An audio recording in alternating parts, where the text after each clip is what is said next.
I really am interested to know what this sin is now. Has her that tore up. Even though she keeps saying it's not to her, it's obviously to the person. Oh great, more jazz.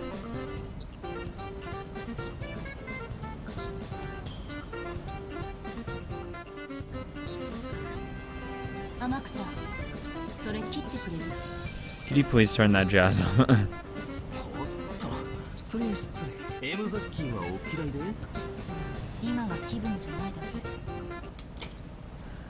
Makusa turned the radio off. The world of cheery sounds was immediately swallowed up by the roar of the sea, and blotted out by the ocean's gray.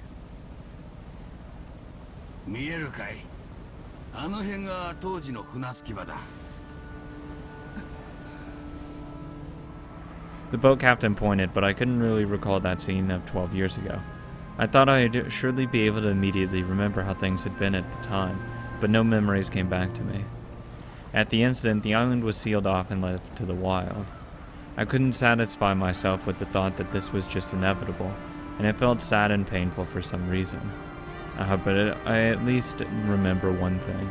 You might say that it'd probably be the same anywhere on the sea, but I remember at least one thing. The cries of the seagulls. I do remember those. When I was young, I rarely went to the ocean, so everything that symbolized the ocean meant Rokenjima and a family gathering to me. In short, it was a symbol of the happiness of going out with my family. However, at the point in the time, it seems doubtful whether that even was happiness.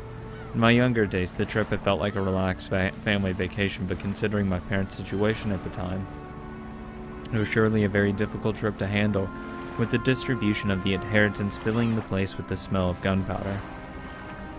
I can remember giggling all over the place, completely ignorant of my parents' feelings.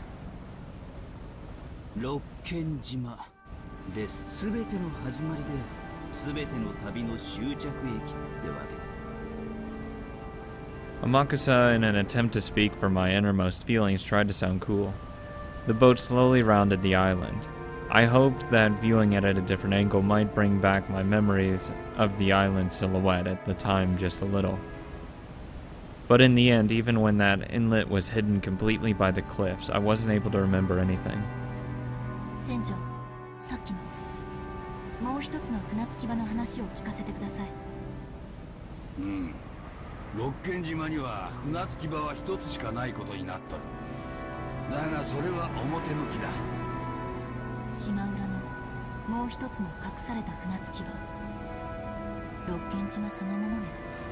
Huh. Interesting.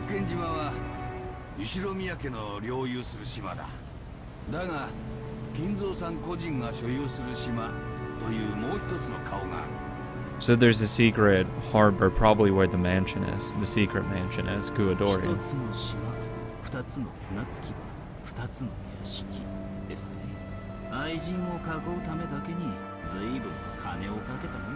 You gotta do what you gotta do, buddy.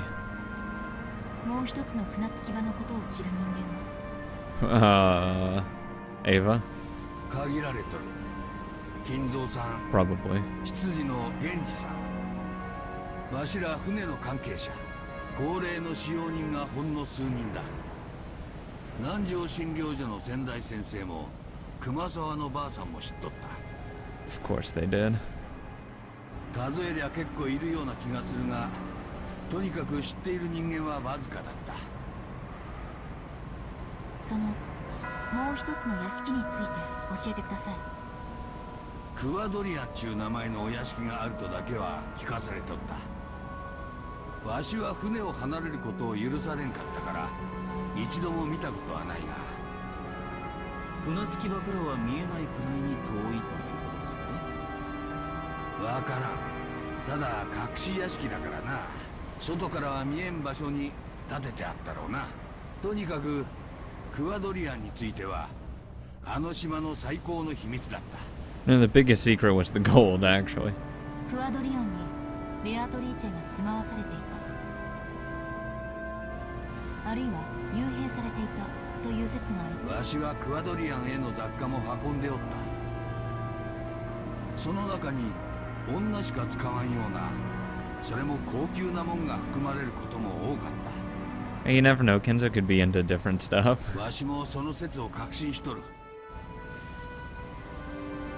では船長はベアトリーチェって女を直接見たことはないわけですか？ない。20年近く出入りをしたが一度も見たことはない。20年？ひゅー。ってことは最低でも年齢プラス20ってわけだ。Calm down, buddy. こりゃマドモアゼルは期待できねえな。だがクアドリアンへの出入りはある日を境にぷっつりとなくなっちまった。It's like she died. 今からだいたい30年前だから昭和43年頃だったと思う。ぷっつりと突然？食料やゴミなどの運搬往来でわしらは決められた日程で裏に行っとった。ああ、裏っちゅうのはクアドリアン側の船着き場のことだ。わかります。それでThat could have been. ある日 You didn't have to 源氏さ explain んから that. 急な連絡があった。別の指示があるまで裏には行かなくていいっていうんだ。別の指示とは？特にはなかった。早い話がある日突然裏には今後定期便はいらない、食料も届けなくていいと言われたわけだ。わしは最初クビにされたのかと思ったよ。だがすぐに気づいた。それにクアドリアンのことを知る使用人たちの様子からもなんとなく察しがついた。ベアトリーチェが死んで食料を届ける必要も世話人を送る必要もなくなった。わしはそう考えた。それっきり裏へ船を出せという指示は受けてない。しかし裏については死ぬまで何も喋るなと。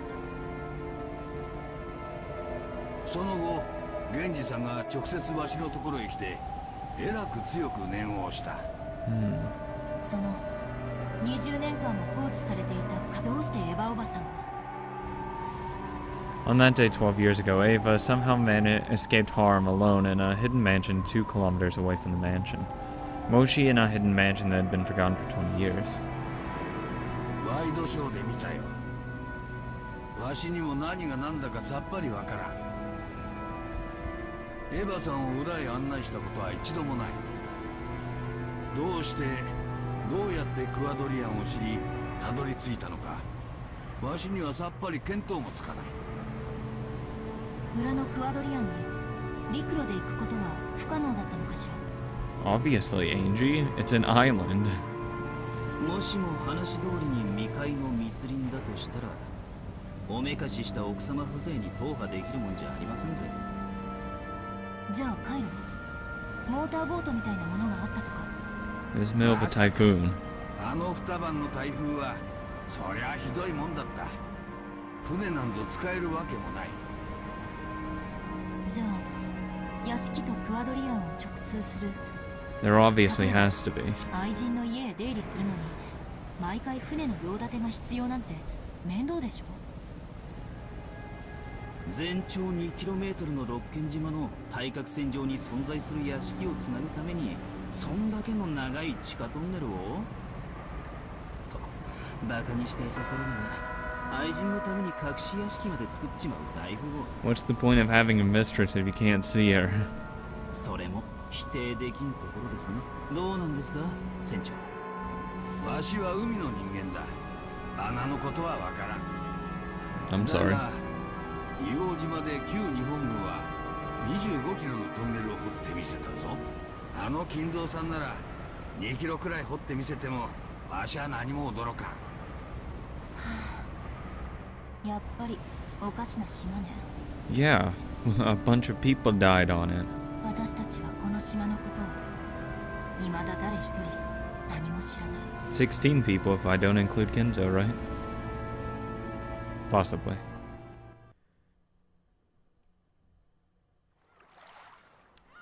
No more. The boat reached the shore.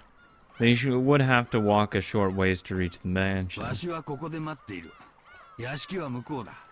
当時の道が残っているだろうが、草木で覆われてしまってるはずだ。迷わんように気をつけてな。ほんじゃ行きましょう。ありがとう天草。あんたもここで待ってて。ま、そう言い出すんじゃないかと思ってました。届け物をするだけよ。あなたが一緒だと向こうが迷惑するの。あんたの毒素強そうだから。毒素はて。Yeah, just ignore that. すぐに戻るわ。今日の本命はクアドリアンの方だもの。届け物をしたらすぐに戻ってくるわ。Angie put on her knapsack, holding flowers she would offer. さしてやれ若いの。行ってこいお嬢ちゃん。あんたの家族が待っている。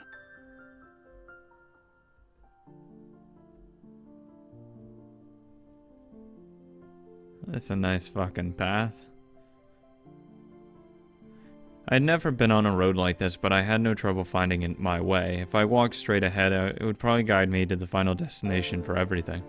And a nice rose garden that's going to be overgrown and horrible. It was true that the vegetation was incredibly thick, but I didn't pay attention. If I didn't pay attention, I would lose track of the path. But the road that was left was much clearer than I'd guessed it would be. Still, that didn't change the fact that it was a bad road. Contrary to the distance shown on the map, I was forced to walk a long way. The forest was deep and dark. At the time, I had been threatened into staying away from the forest because a witch lived there. Of course, that fear is gone now, but I feel it. Because I was me. I could feel the presence like an aura of the Golden Witch Beatrice. Here and there were massive fallen lumps of rock along with overgrown trees and ivy. And the voices of birds and bugs. Yeah, I feel it. I feel that the witch is here. Ahead, an ivy-covered construction site fence and a warning sign stood. No entry Tokyo Metropolis. That was written on it. Yeah, that's right. When you think Tokyo, you tend to think of a city. But Rokkenjima is also located within the Tokyo Metropolis.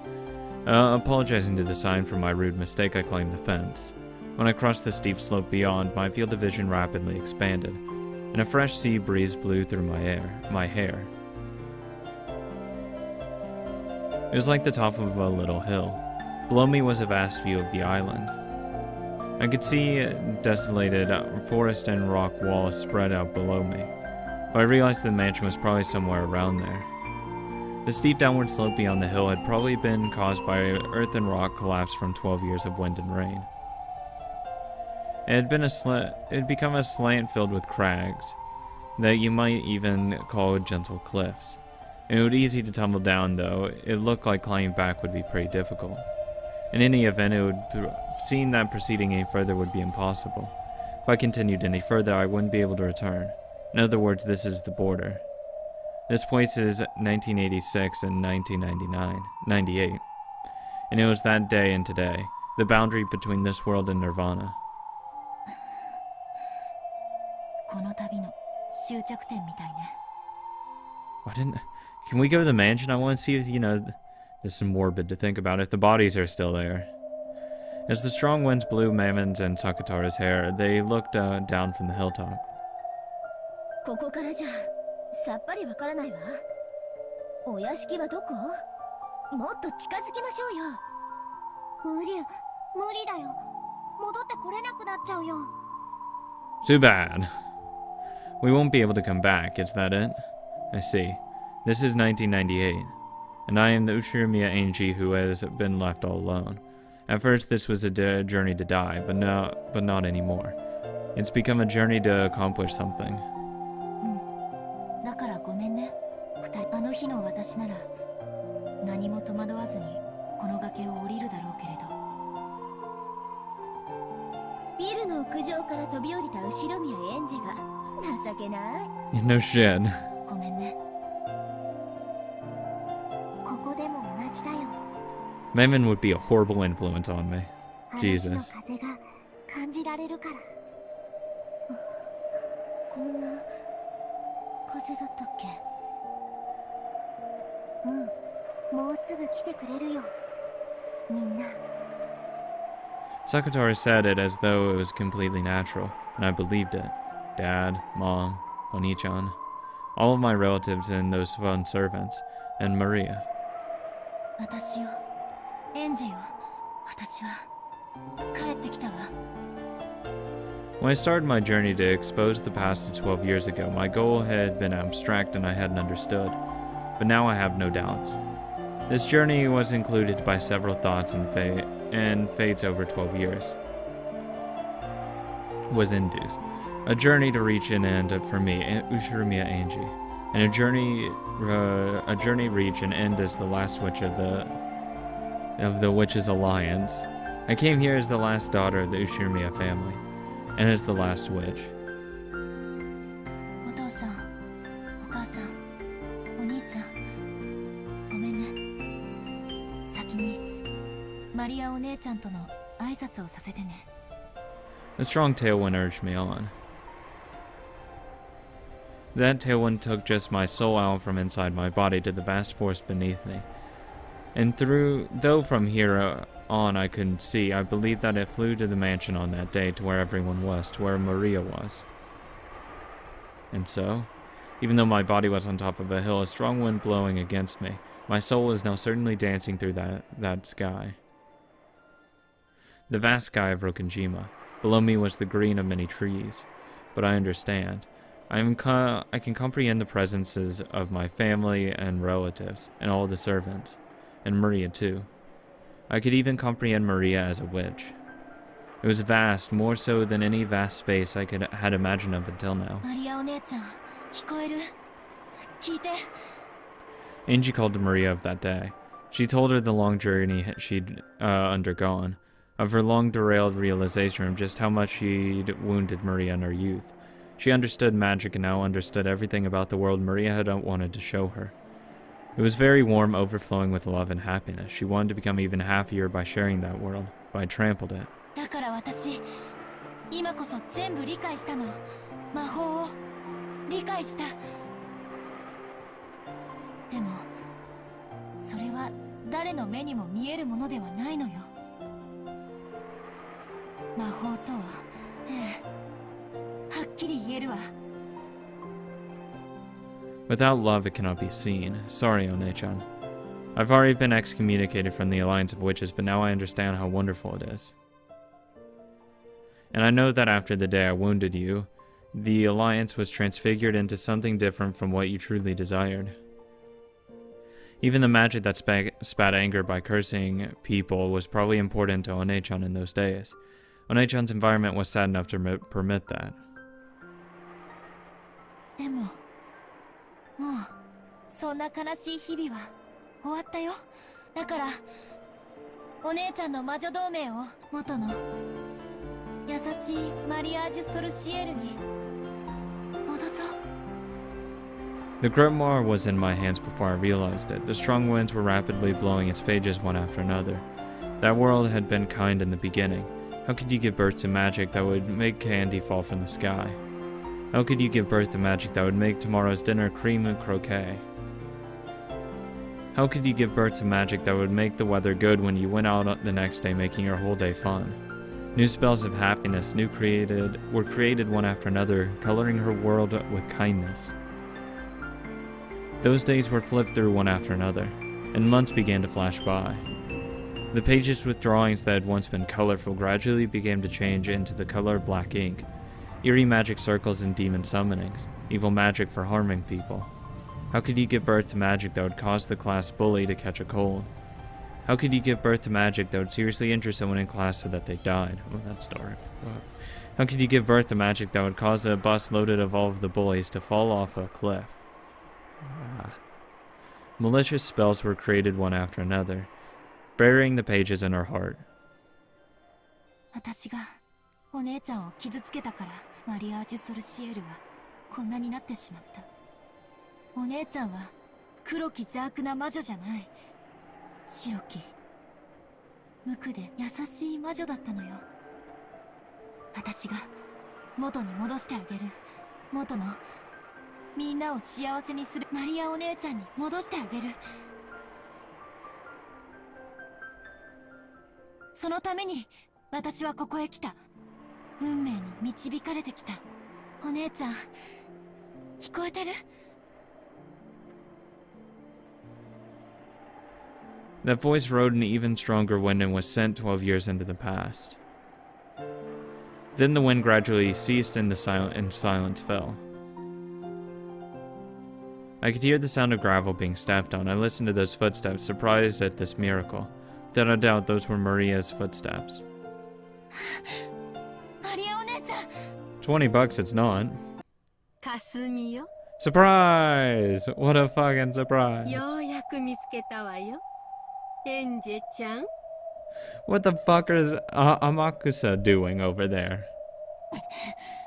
Before I knew it, Kasumi and her black suits, a total of 7 people who didn't resemble Maria in the slightest, were standing there surrounding me. Felt like my voice had been just about to reach Maria too. Because of these guys' toxins, that magic was cut off. Angie clicked her tongue at that, but Kasumi probably didn't hear it that way. そのお花は亡くなった家族への？ Yeah, you bitch. えらいわ。それ投げるんでしょ？ No. いいわよ。それまで待ってあげる。 Just what are you waiting for? But Angie could more or less guess. The way the black suits unnaturally stuck their hands into their pockets clearly brought to mind the likelihood that they had handguns. This is a deserted island. There could be no more convenient place to dispose of someone. I have absolutely no interest in the family matters of the Sumadera family, but if I die, all the wealth will go to them. Unlike me, they're probably very interested and concerned about this matter. Of course, it seems that this massive amounts of stock I own suddenly go to them. It will probably be bad for the Uchiramiya group as well. And they're probably having a secret feud, fighting over me all by themselves. That's probably why President Okanoki gave me Amakusa as a guard. Having Amakusa wait on the boat was a regrettable mistake. おばさん、いつからここで待ち伏せを？ I've been waiting for 8 hours. 早朝からよ。 Close enough. おかげですっかり待ちくたびれちゃったわ。何しろ喫茶店もお化粧室もないからね。 Oh, too fucking bad. トイレもないから、お上品に木陰で用を済ませていたわけね。仮にもスマデラ家の血を半分引いてる淑女がそんな汚らわしい言葉を使うんじゃないわ。 Shut the fuck up. いや、気品のかけらもありゃしない。 She grabbed me by the hair and forced my face up to hers, and then spat at me. My words might be filthy, but they're no worse than her spit. おばさんが私のことを話すと、いつも母さんのことばかり。 You have a sister complex, come on 私、 now. そんなにも母さんに似てますか？ええ、似ているわ。 Why do you hate her so much? Come on, just because you're a failure doesn't mean you should be upset at her. その生意気そうな目つき、鼻も口もそっくりよ。自由奔放で無責任。歴史と伝統あるスマデラ家の重みなど何も考えず、自分勝手に家を飛び出したわ。おかげで私の人生はずっとその尻拭い。まさにあんたの人生、クソまみれね。 Then when I was slapped on the cheek, my ear was smashed and for an instant my head rang. My hair was pulled, spinning me around, and I fell into the ground. And in a flash, the ground was kicked and I was struck with sand. ああ、本当に姉さんに似てきたわ。 You're letting this old bitch beat the shit out of you? Come on now. その目つき。 Beat the shit out of her. そのどこか小馬鹿にした目つきよ。はあ、思い出すわ、いろいろと。哀れな人ね。きっと幼い頃から何かにつけて母さんに比較されて蔑まされてきたんでしょうに。そしてあんたは一生その惨めさから解放されやしないわ。お前みたいな小娘にはわからないわよ。あんたのお母さんはね、何もかもを投げ出してスマデラ家を逃げ出した負け犬なの Yeah, よ。 which family has more money? Oh yeah, that's right. Failure. その負け犬のせいでどれほど迷惑したことか。あんたの迷惑なんか私の知ったこっちゃないわ。私の生まれる前の話をされても困るわよ。 Why should I give a fuck? あんたの人生は始まりゃしないわ。いつまでもいつまでも永久に死んだ母さんに嘲笑われ続け、そのまま死ぬのよ。というか死ねばなんで生きてるの？この口の減らないガキが。あんたたちちょいとお茶をしてやりなさいな。 Okay. お任せを。口の利き方も知らねえクソガキが少し勉強させてやるぜ。 The black suits dashed up to me, violently grabbed me by the nape of the neck, and dragged me down. 私が一服終えるまでに適当に。 This is a little dark now. かわいいメイにちょいと身の程教えてあげなさい。 Sumadara Kasumi. When I think about it, she was a pitiable person. To the outside world, women of the Sumadara family were trained to be in a position that supported and deferred to men, but in actuality, strong leadership was required from them so that they could manage all the common people. The role demanded of them really was that of a female commander, like a literal reading of the word okami. Okay. Managing the Sumadara family with all its traditions was not something that could be accomplished with just an ordinary level of dignity. It was an unimaginably heavy responsibility. Normally, this would have been demanded of Kirie. Kirie had undergone that harsh training, and Kasumi, as the younger sister, should have been able to take it easy. No, on the contrary, she had lived like a lazy, selfish, and affluent princess, sneering at Kirie, who had been given a heavy responsibility. However, Kirie had suddenly been disinherited. So she had refused to the fiancé her parents had arranged and had gotten pregnant by her lover Rudolph.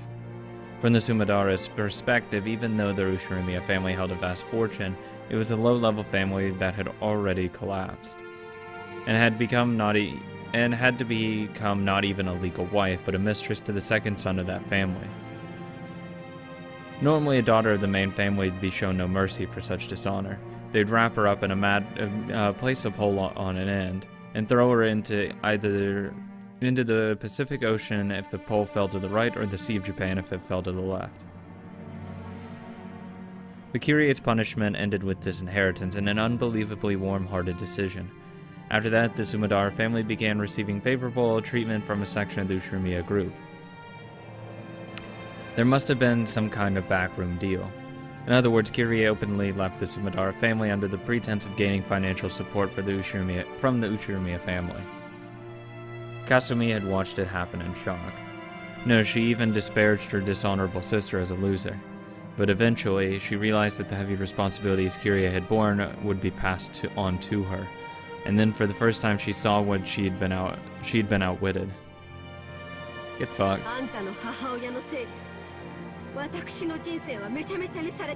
Yeah, I don't feel bad for you, actually.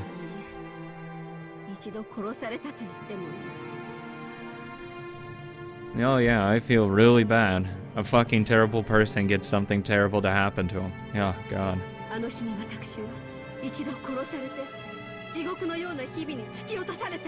Yeah, she had to deal with it, and then you were sneering at her. Get fucked.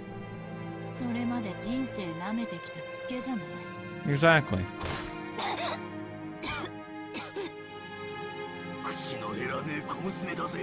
No, she really doesn't. The black suit punched me in the gut and I doubled over. But I was quickly grabbed by the nape of the neck and made to stand up again. Kasumi cold-heartedly looked down at me, smoking a cigarette. The painful days after Kirie had left were floating through her mind. Until then, she had been allowed to be a simple lady, freewheeling and naive. Only the older sister Kirie, who had been harshly trained, and she, the younger sister, had been able to live as nothing more than a princess. Then suddenly everything got flipped over and her life came crashing down.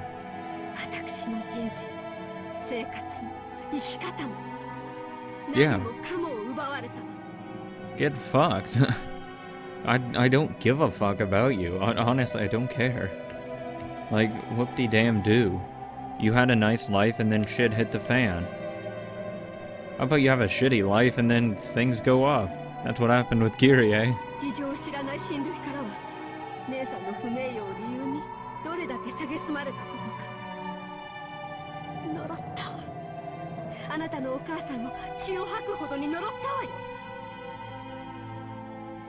そりゃ嬉しいわ。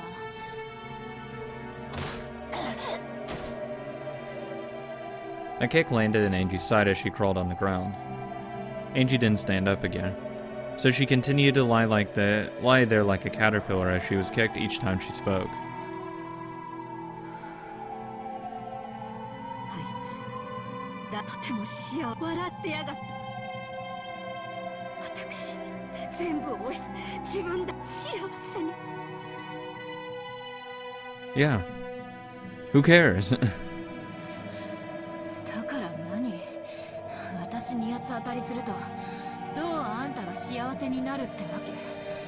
私に八つ当たりすると時間が巻き戻って歴史が変わったりしてくれるわけ。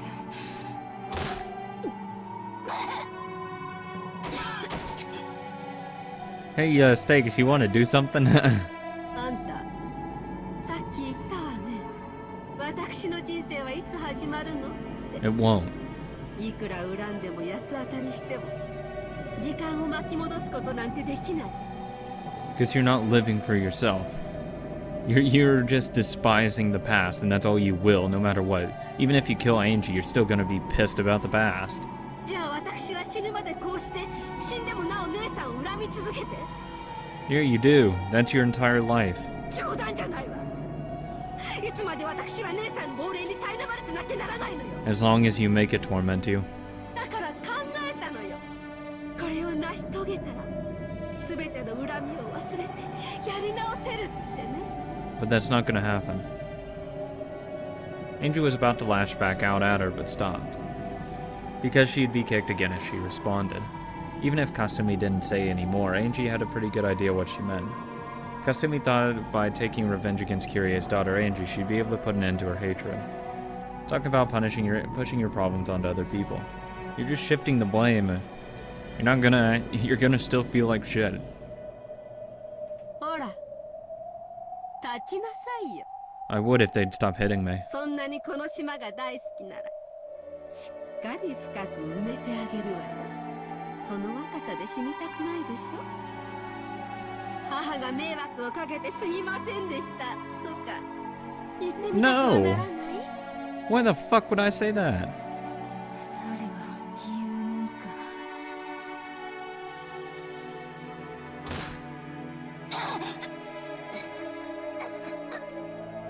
I can't stand up if you keep kicking me.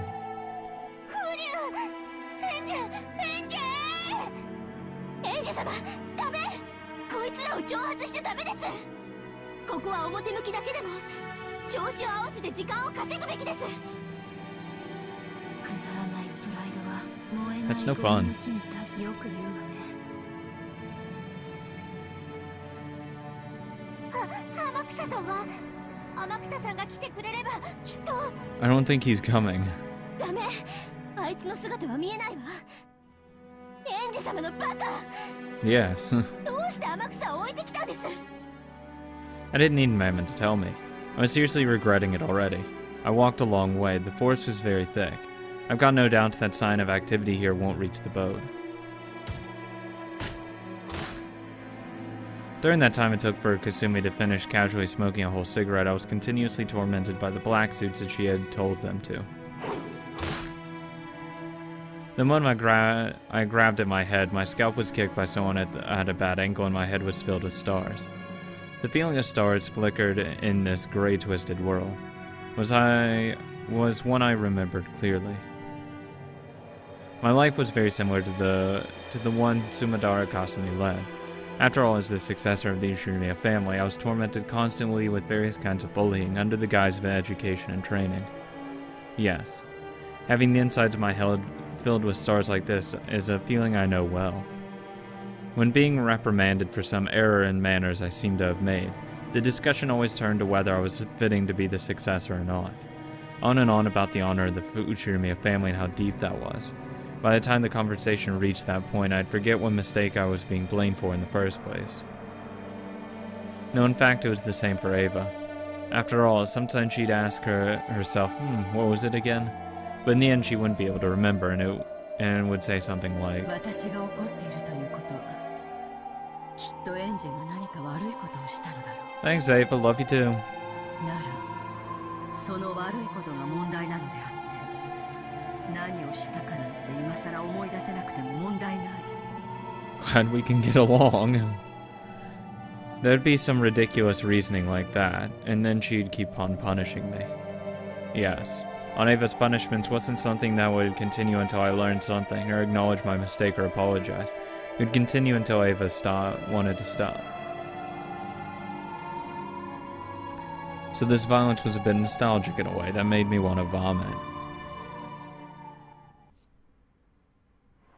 I open my eyes and look, there's Aunt Ava. Right next to Kasumi, who's smoking a cigarette. I can see Ava almost as though the two of them are laughing together. When I think about it, even Ava's life might be a thing worthy of sympathy. Yeah, there's sympathy, and then there's just being an absolute cunt and killing people. The responsibility and pressure of being a member of the Ushirimiya family, which was often mentioned to me, had probably caused her great pain. After all, people can't make insults that they've never been the target of themselves. Again, it doesn't mean you can kill people. It was probably the same for Rosa as well. As the youngest child of the honorable Ushirimiya family, she must have gone through many tough times. But she didn't kill a lot of people. It was just like what Aunt Ava did to me. Just like what the Sumadara Kasumi is doing now. Aunt Rosa must have been the same.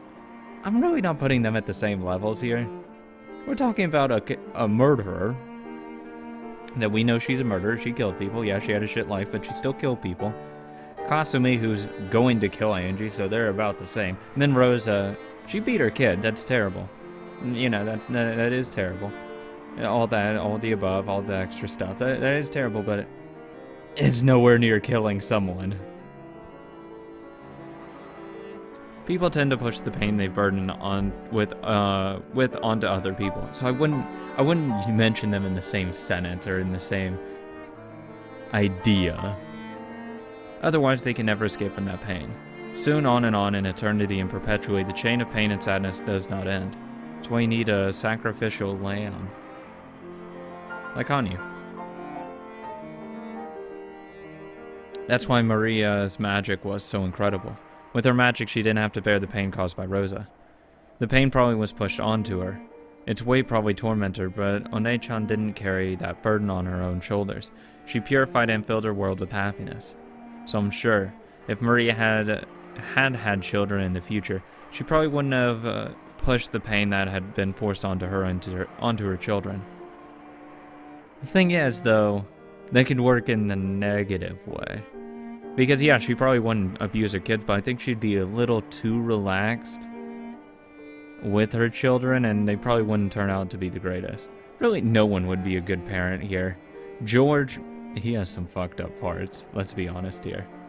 He has some trauma over there that, we got a little hint that he's kind of crazy at times.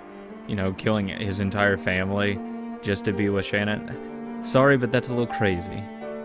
Not gonna lie. Jessica, I think she's a bit too irresponsible, too naive. She had children, she wouldn't know what to do with them. Battler, yeah, I'll just leave that as Battler is Battler. That chain of pain and sadness that stretched back for who knows how long, which she couldn't understand and which she had inherited, which had been forced onto her. Maria cut it with her magic. Though of course we don't know what the psychological damage in the future would have been to Maria as well. So like she could have just internalized all the pain and then like later in life it you know, festers. So there's a lot of questions. Yeah, bitch. In the past I would have snapped back. I would have met her hatred with hatred so that they'd cancel each other out. No, nothing got canceled out. The thing being forced on me ended up right there on my shoulders. Just like how even now I hate her.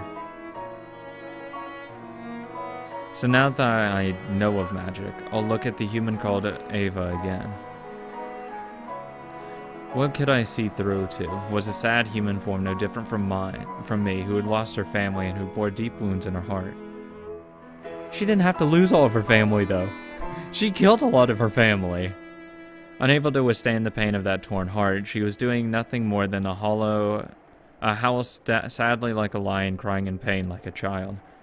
Again, she didn't have to kill all of her family members. She could have not killed Battler. She could have let Rosa and Maria live. Nah, let's fucking kill them, because she's being greedy. So, I mean, she didn't have to. Yeah, she lost, her husband and son, but again, why kill the other people as well? Cross and Natsuki didn't have to kill them either. Presumably, she killed Jessica as well. Even Ushiromiya Eva was someone I should have felt compassion for.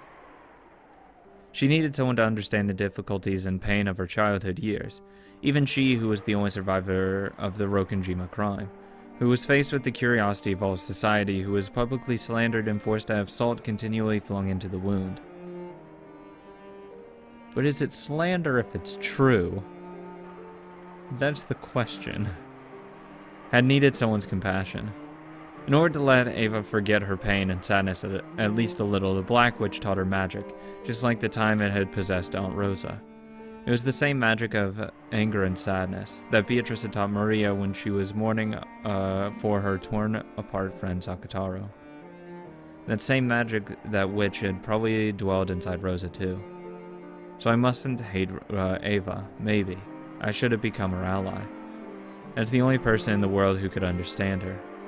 What did I say to her when I was young when she returned home alive all alone? Could it be that I acted as though she'd killed my family and returned on her own?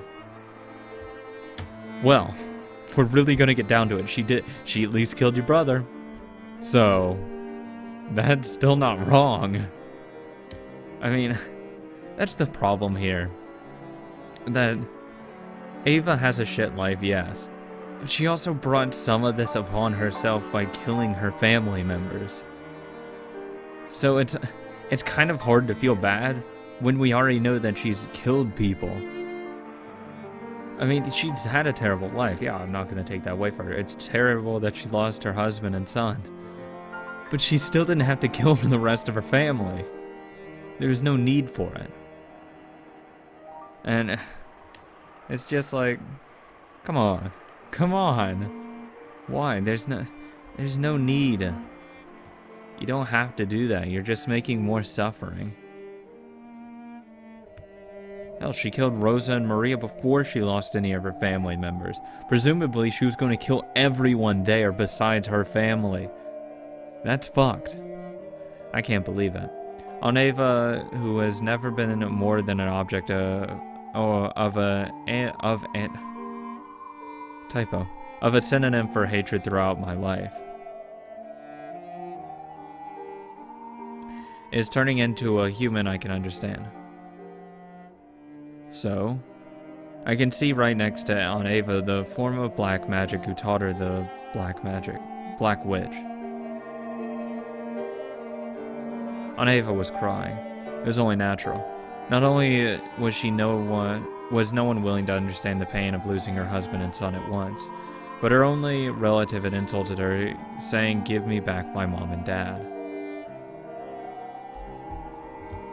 Question is, who killed him? Hideyoshi or Eva killed him? What's the answer? I can make excuses that I was merciless because of my youth. However, to her at the end, it had probably been cruel enough to sever the last thread in her heart. Yeah, I mean, I feel bad for her that. But she still at least took away her brother. I'm sorry, but that deserves some criticism there. I don't think we can just say, like, oh yeah, she's had a bad life, we should, just apologize for everything. Yeah, she's had a bad life, but she also has to be responsible for murder.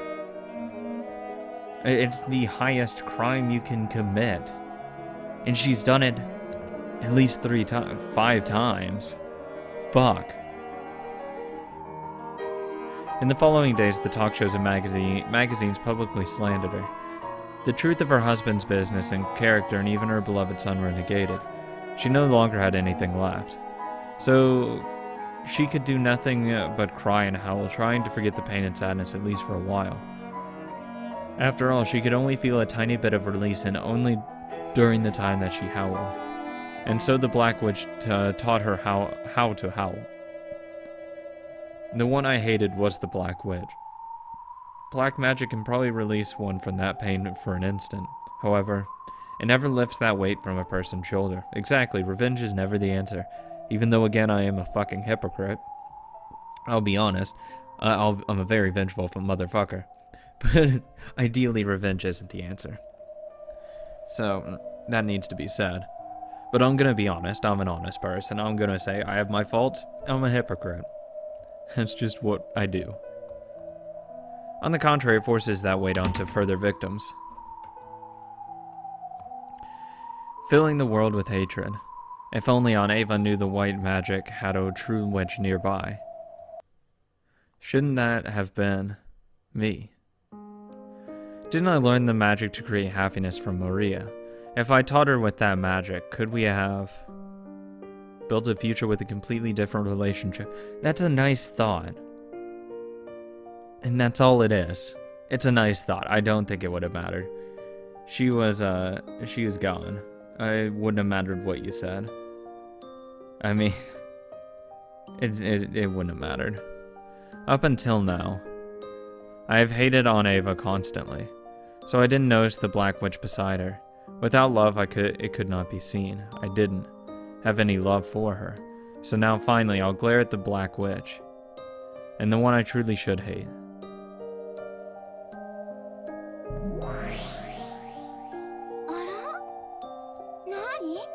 Oh, welcome back! I fucking hate you. 私のことが見えるの？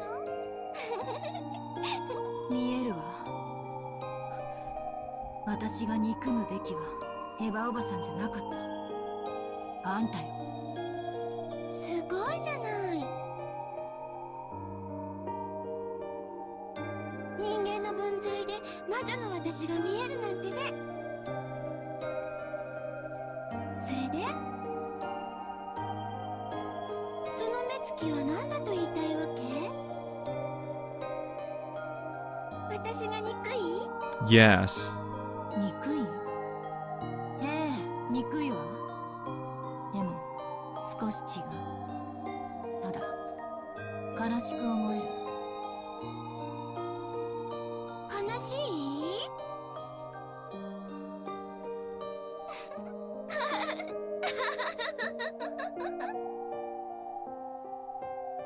何言ってんの？いいじゃない、怒れば。思いっきり憎んじゃえば。憎まないわ。あんたを憎むことはエヴァおばさんの憎しみをそのまま受け継ぐだけ。私は憎しみを断ち切る。エヴァおばさんの苦しみを受け止め、それを払って捨てるの。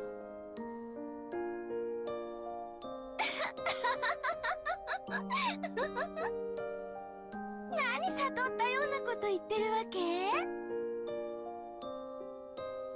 こいつ頭大丈夫？っていうかへそでも噛んで死んじゃえば？あんたらもっともっと蹴ってやりなさい。顔とかはダメよ。気の毒な顔がマシになっちゃったらつまんないから。God, bitch. The black suits persistently kicked my stomach and back, as though they had been ordered by the Black Witch. やれやれ、答えないね。私をじーっと見ちゃって。私が憎い。憎いでしょ？私もよ。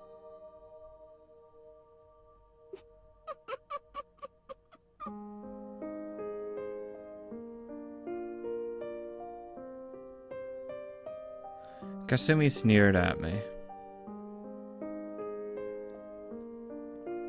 But for some reason I had the feeling that she was crying behind that expression. No, she's fucking not. She's a bitch.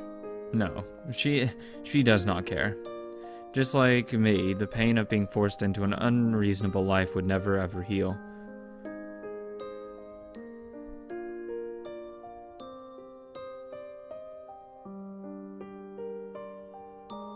The sad line, gasping in pain from the thorn he can't get out, it continues to howl. ほら、スマデラかすみ、見てごらんなさい。かつてのあんたがそこにいるわ。気分が晴れるでしょう。かつてそこにいたあなたが今度はこっち側にいるのよ。愉快でしょう。立場が逆になるのは。愉快だわ。なんでそんな顔ができるのよ、エンジェ。泣きなさいよ。泣きたいんでしょ。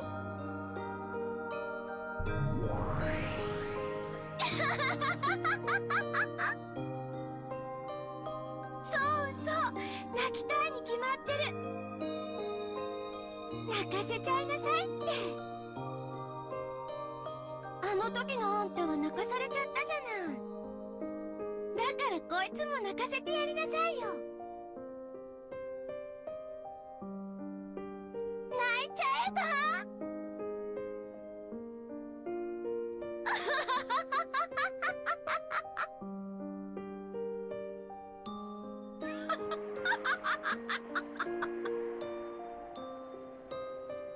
泣きなさいよ、エンジェ。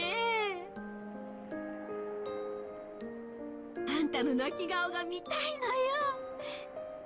泣いてごめんなさい、かすみおばさんって言ってごらんなさいよ。そう、その言葉を言わせるのよ。あの言葉、辛いでしょ？自分のせいじゃないことを謝らせられるのって本当に辛かったでしょ？同じ思いをさせてやるのよ。そうすることであなたの痛みは和らげることができるの。そうよ、それでいいのよ。もっと自分に素直になりなさい。もっともっといっぱいに自分の感情を吐き出しちゃえば。 The Black Witch provoked Kasumi, and Kasumi began to give herself over to the black emotion. By turning deep sadness into an evil alcohol and forcing it down, trying to forget it just for an instant. Nothing would change. The words Kasumi insulted me with were themselves sad, and I couldn't forgive the Black Witch who had imposed that sadness on Kasumi. I'd gone limp, which seemed to have stopped the black suit's kicking competition, or maybe the kicks were getting tired too. Kickers. Kasumi didn't order them to stop, but at some point they did. However, I was reflected in Kasumi's eyes, and they burned me with flames of hatred. She'd been tempted by the witch to do that in order to relieve her own pain. スマデラかすみ、まだよ。まだまだ踏みにじりなさい。あなたの人生はこんなほんのちょっとの乱暴で許せるの？許せないわよ。まだこれくらいでは許せないんだから。でしょ？許せるわけがない。もっとよ。もっと憎悪の炎を。憎しみの炎でしかあなたは暖を取れないの。怒りと悲しみの雪原で凍えるあなたを温められる炎は憎しみだけなのよ。ほら言って。叫んで。憎しみの方向で自分を燃やし尽くしちゃえば。あんたを憎まなくちゃ私は生きてられないの。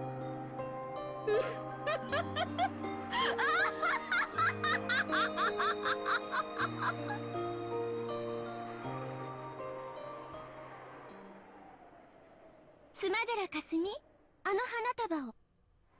Oh my god, don't do it. これ死んだ家族への花でしょ。 Oh my god. The Black Witch grinned at me unpleasantly, using her chin to signal Kasumi to pick it up. Kasumi picked up the flowers I was going to offer, brought them all the way over to me, dropped them, and made a show of trampling them. Her expression was filled with hatred and a frantic quality that couldn't be explained with hatred alone. She trampled them over and over again as though her sadness was reaching the bursting point. To the sound of her trampling, it was just sad. あら、この程度じゃ答えない？ Oh, Jesus, you're such a fucking bitch. ならこっちは答えるかしら。スマデラかすみ、こっちを使いなさい。それは。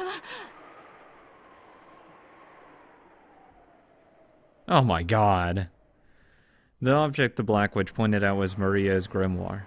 Kasumi also noticed and picked up that book, which was heavier than it looked. なにこれ。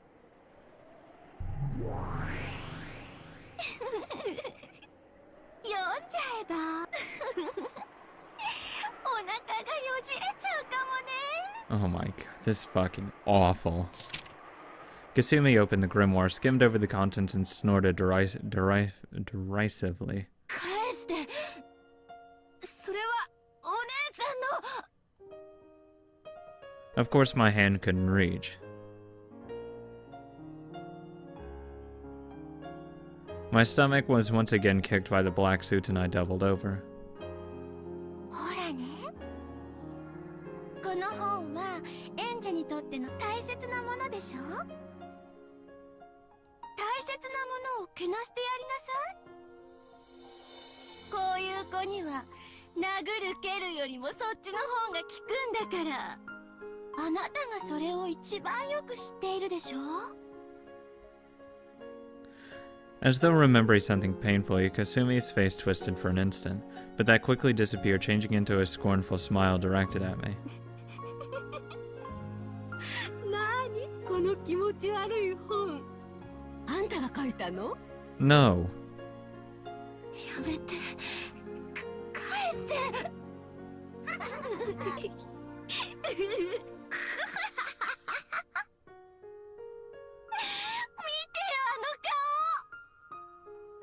けなしてやりなさい。貶めてやりなさい。尊厳を踏みにじられる苦痛を教えてやるのよ。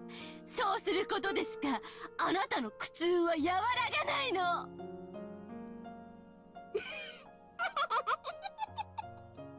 何これ、恥ずかしい本。少女の時代に多少は占いの真似事に興味を持つこともあるけれど、これはちょっと行き過ぎじゃない？やだ、魔法だって。あんたあれでしょ、アニメとかのなんとかなんとかって呪文を言いながら魔女に変身するやつ。ああいうの好きなんでしょ。痛々しいわ。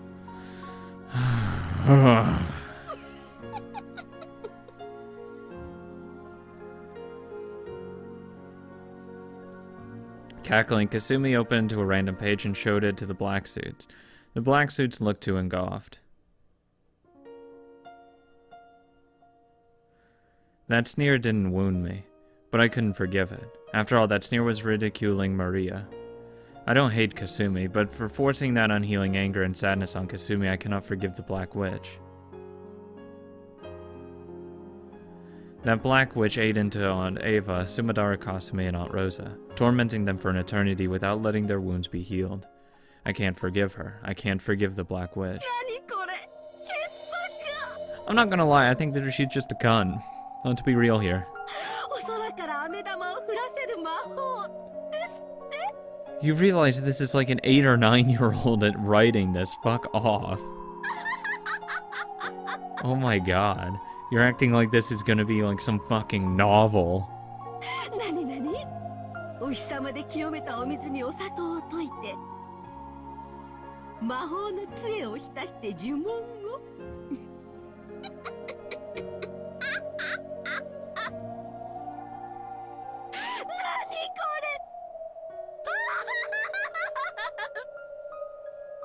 痛い。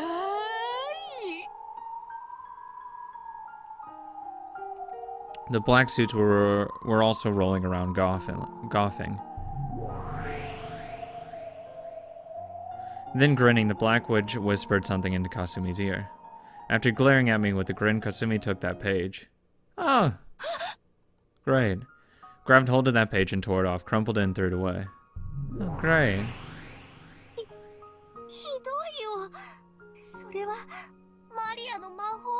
Yeah, I really don't feel bad for her at all. あら、そうなの？それはお気の毒。 Oh my god. This is the worst witch that's ever been around. Fuck this bitch. Ugh. To think it spawned out of Ava. It was one of the spells to summon happiness that Maria had made with Sakataro. Anyone knows that making sugar water, coloring it, and leaving it by the window isn't going to make candy fall from the sky. Oh no, you don't say.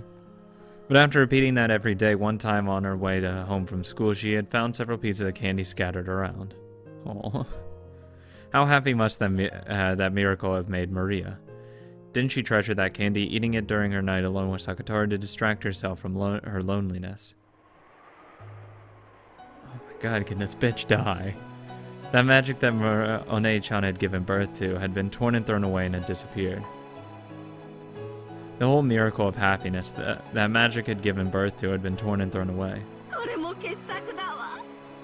晩ご飯をクリームコロッケにする魔法。次は何？ピーマンが美味しく食べられる魔法。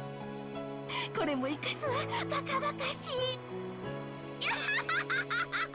Why is she treating this like it's a precious piece of literature? それも破いちゃいなさいよ。 Fuck you. どんどん破いちゃえば。 God, I want to prove she doesn't exist. Give me some red truths. I'll rip her to shreds. With a brutal, loud laugh, the Black Witch made Maria's spells get torn one after another. Magic of happiness was sneered at, torn and thrown away. やめろ。やめろ。マリア教の魔法を怪我すな。汚い毒素で怪我すんじゃない。 Maimon cried and yelled, but she had no way of reaching Kasumi. いいじゃない。怪我されちゃえば。魔法の奇跡。幸せにする魔法。 ないない、そんなのないってば。痛みと苦しみはね、他人に押し付けてしか癒せないのよ。あんたは確か魔法のお友達とかいうやつだったわよね。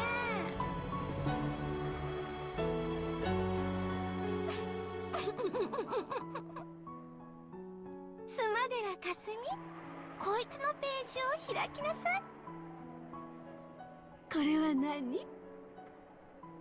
魔法のお友達ですって？煉獄の七姉妹。 No, don't you fucking shit talk that bitch. I swear to Christ. 物騒な名前。 Bitch, I swear. Fucking tear that. I dare you. I fucking dare you. すごい速さで飛んで敵をやっつけてくれるんですって。 I dare you. I fucking dare you. あなたこんな魔法が使えるなら今すぐ使った方がいいんじゃない？ They said that magic gets realized or whatever when you want to take it into your own hands. I'm taking it into my own hands if you dare fucking lay a finger on that page. No jokes here. Oh, I won't tolerate that one. That's too much. くだらない。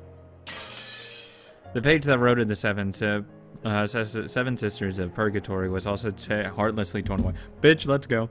Let's fucking go. Oh, I'd kill him. I'd fucking kill her. Oh, I'd torture her ass.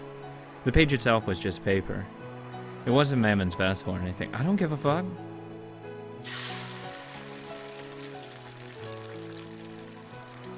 But the tearing, denying toxin burned Mammon from the inside. Oh, no, you're not hurting her, bitch. Nope. Nope, too far. Oh, nope, we're going now. Mammon's face twisted from that heat and pain. Nope. Let me at the cunt. I swear to Christ. I'll cripple her ass. I'll torture her. 大丈夫マモン No, of course she's not. しっかりこれくらい平気 I'm pissed. 私より園児様の方が I am in pain, thank you. However, Mammon's expression was twisted with an unbearable anguish and humiliation. Oh, I swear. Fuck with me again, don't fuck with me, bitch. Ooh, if I had a gun, I'd swear. やめろ黒き魔女どうして君はそんなことをするんだよ Can I take the Seven Sister stakes and put my magic to use, if you know what I mean? I'm willing to take it in my own hands. どうして魔法を幸せのために使えないんだよ Because that's no fun.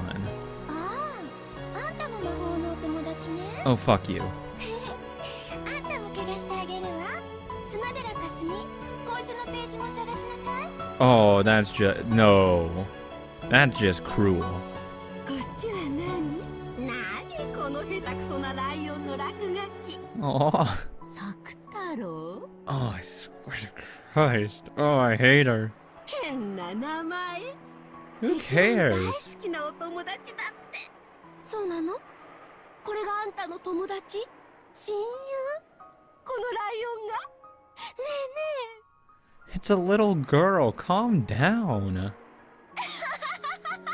What the hell are you? You're a fucking monster. 本当に下手くそな落書き Oh my god, if I see it, I'm gonna say, oh, how adorable. That's cute.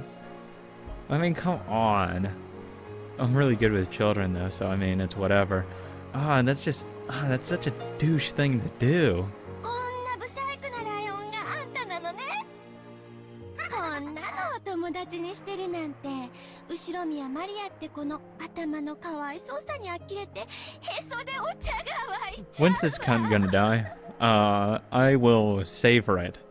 No death will be as sweet as that. I will drink it up.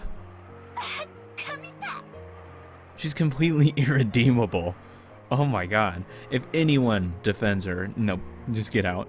Get out. I don't want anyone defending her, honestly defending her and actually thinking she's in the right in any sort of the way. Holy shit.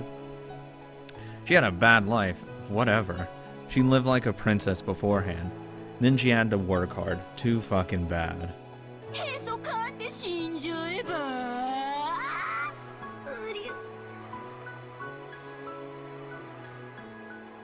I feel so bad. やめて破かないで What does this gain? ダメ Well, I mean, other than making Angie suffer, but it's like, just cruel, for no reason. There's a shrill sound. The page had been filthily ripped out. The picture of Sakatara that Oni-chan had drawn was violently ripped in half.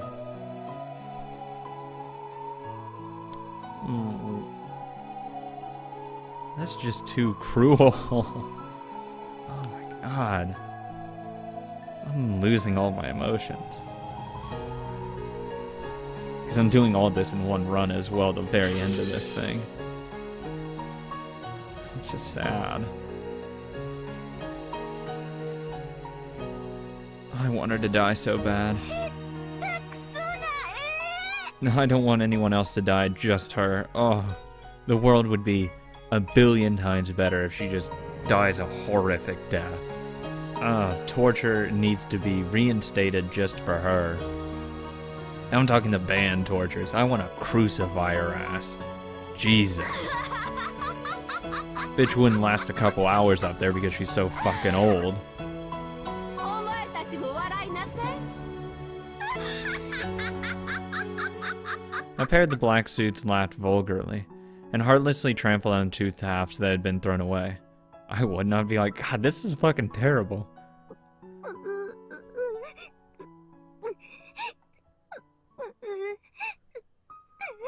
Because there's just no point to it. Especially for those guys. What do they get out of it? God, if I was one of them, I'd just fucking blow her brains out and just like, fuck. She's a horrible person.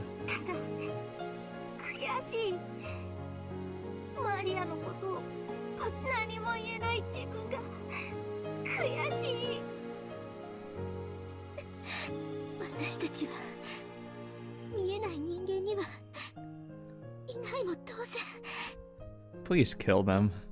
Please. I need you.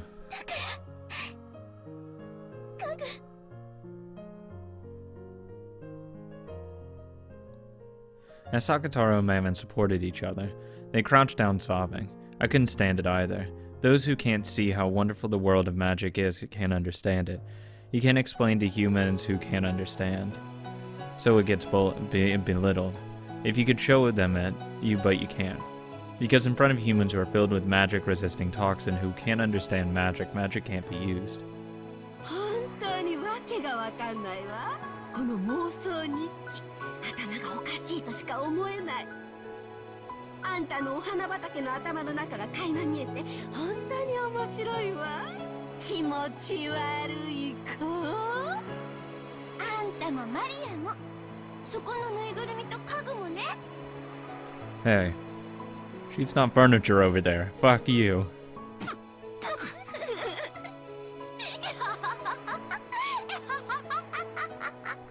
And if she is, she's a damn fine piece of furniture. おかしいわ。あんた友達いないんでしょ。いっつも一人ぼっちでぬいぐるみがお友達なんでしょ。かわいそうな子。God, I hope you get run over by a train. And only the bottom, the lower half of your body, that is. 大丈夫。私にもわかるわよ。そういう生活わかるもん。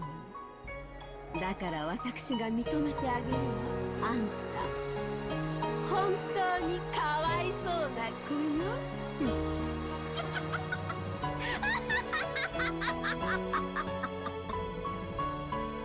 I can easily say she's my most hated character. To you, it probably would look like something made by a pitiful child, but that's right. If 100 people were to read One-chan's diary, 100 people would probably think the same thing. I used to think that too. I think it would be cute. I'm not one of those 100. I don't care if it's pitiful or not, it's just what a kid drew. It's like, whatever. It's cute. Fuck you guys. Fuck you 100 people. But you know, despite all that, Maria summoned a world of happiness. Don't deny that magic, that happiness. Oh, of course not. I'm not a heartless monster. God. How could anyone make fun of that? That's terrible. God, I'd yell at them for a while and tell them how horrible they are.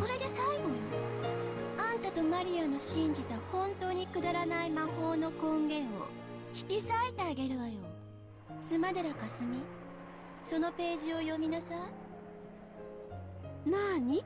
このカラフルなページは。なになに？大好きなママ。いつまでも仲良しでいられる魔法。Oh no. No, oh that. Oh no, don't. Oh, I won't be. No, that's actually gonna make me really sad. That one's actually gonna make me genuinely really sad. That's just cruel.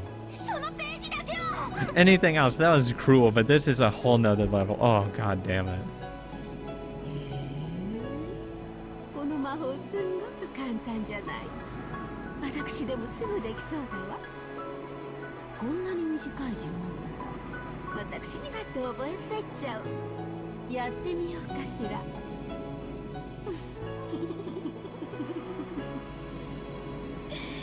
本当に簡単な呪文よね。いいわよ、やってあげなさい。みんなも吹き出しちゃうから。 With expressions that ridiculed it from the bottom of their hearts, the Black Witch and Kasumi tapered their mouths, and they said it aloud. The black suit stared blankly, asking what the hell that was supposed to be. Then Kasumi answered, cackling. これがね、呪文なんだって。 Oh my god. おかしい。 Don't do this to me. ほら、あんたたちもやってみれば。 Oh god. If I was Angie, I'd be getting up and killing her. I don't care if I'm shot in the process. I'm breaking her fucking neck. Oh god, this is disgusting. I feel disgusting right now.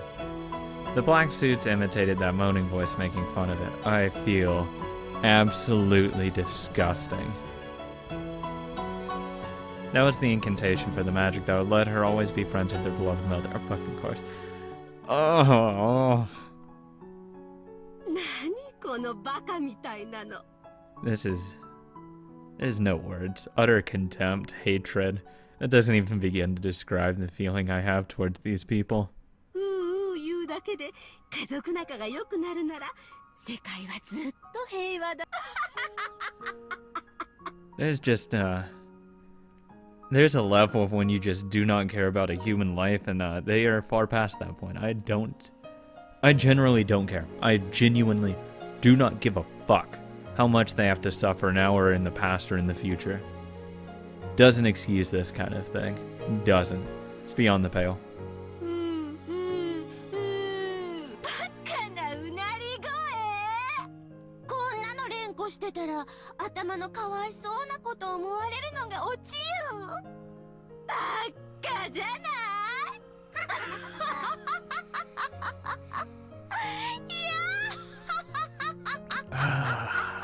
Hey, Stakes, wanna go stab someone? Old time Stakes on the island? その魔法だけはけなさないで。 I mean, come on. Why? Why? It was the day of a picnic when Maria and Aunt Rosa were alone. Oh. It was written that this was one of the top 5 happiest days of her life. I swear to God, if you rip it, I swear to God. One-chan was singing a song that she'd learned just from her mama. Her mother had been delighted, but partway through Maria forgot the lyrics. But since she saw that her mother was so happy, she tried to sing until the very end, with oohing. Even though she'd only pretended to know the lyrics, her mother had enjoyed it a lot. After that, ooh remained as an incantation to remember that day she'd spent in fun and happiness with her mother. Of course, even though she seemed to be funny at first, Rosa eventually tired of hearing it.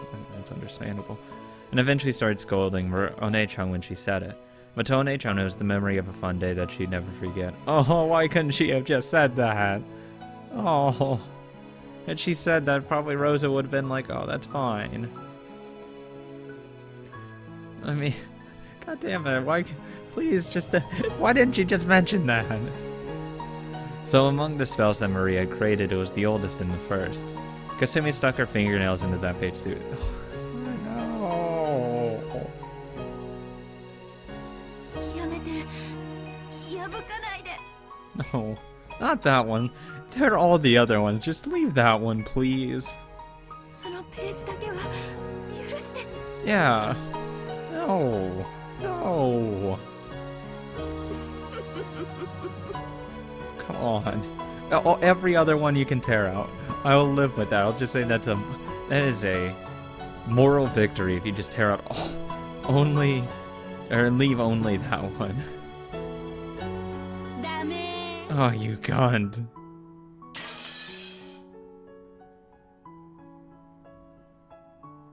Oh. With the shrill sound, a girl's world of happiness was erased. No forgiveness. No empathy. Nothing. Oh my god, that one hurt to the most right there. That was right in my chest there. これがあんたらの幸せな魔法なわけ？笑っちゃう笑っちゃう。幸せになる魔法なんてね、あるわけないでしょ。魔法はね、怒りとね、憎しみでできてるの I よ。 got fucking anger right now.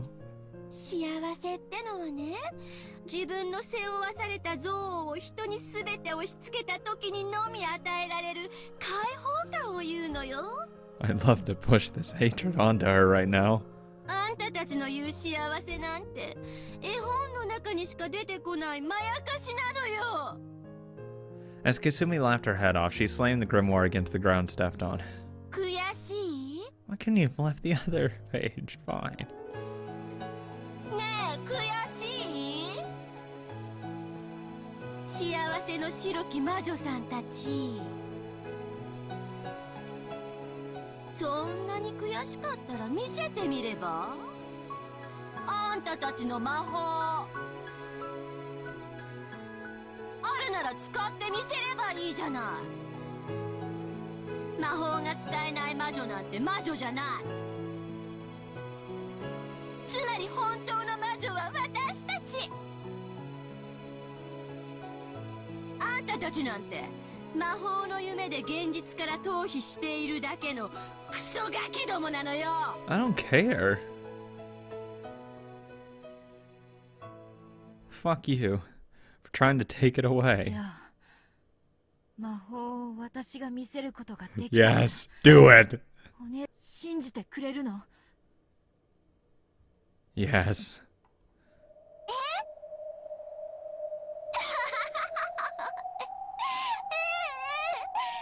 Please, I want them to suffer. 信じるわよ。 Suffer. The one time I will say that I am not against black magic or any other terrible magic. 魔法を使って見せることができたならね。 Do it. ならやってみろよこのクソボケガキ。 Do it. Make them suffer. Silently, slowly, I stood up. Sensation of this cramped world, such as the pain in my body, felt truly trifling. Oh, please. あら、まだ立てる元気はあったのね、大魔女さ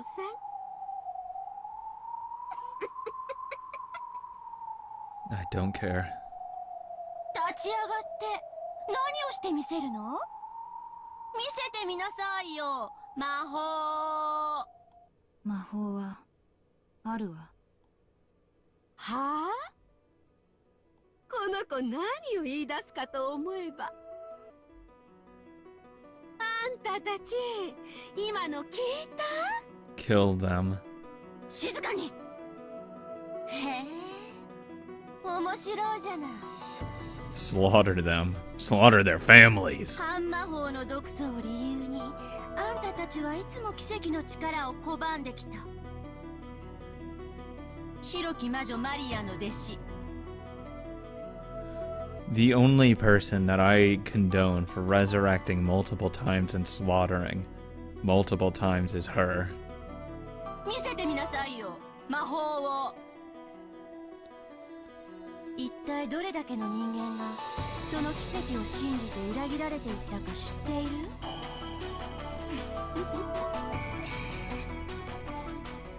誰もが信じ、誰もが裏切られて絶望した。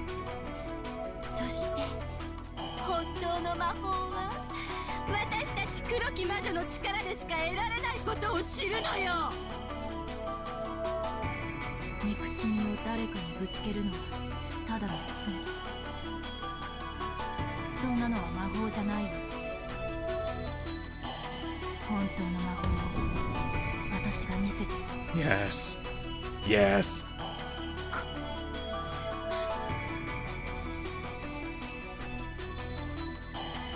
The Black Witch winced slightly. However, Kasumi sneered at me even more. なら、見せてごらんなさいよ。それで、あんたはどの魔法を見せてくれるの？飴玉を降らせる魔法？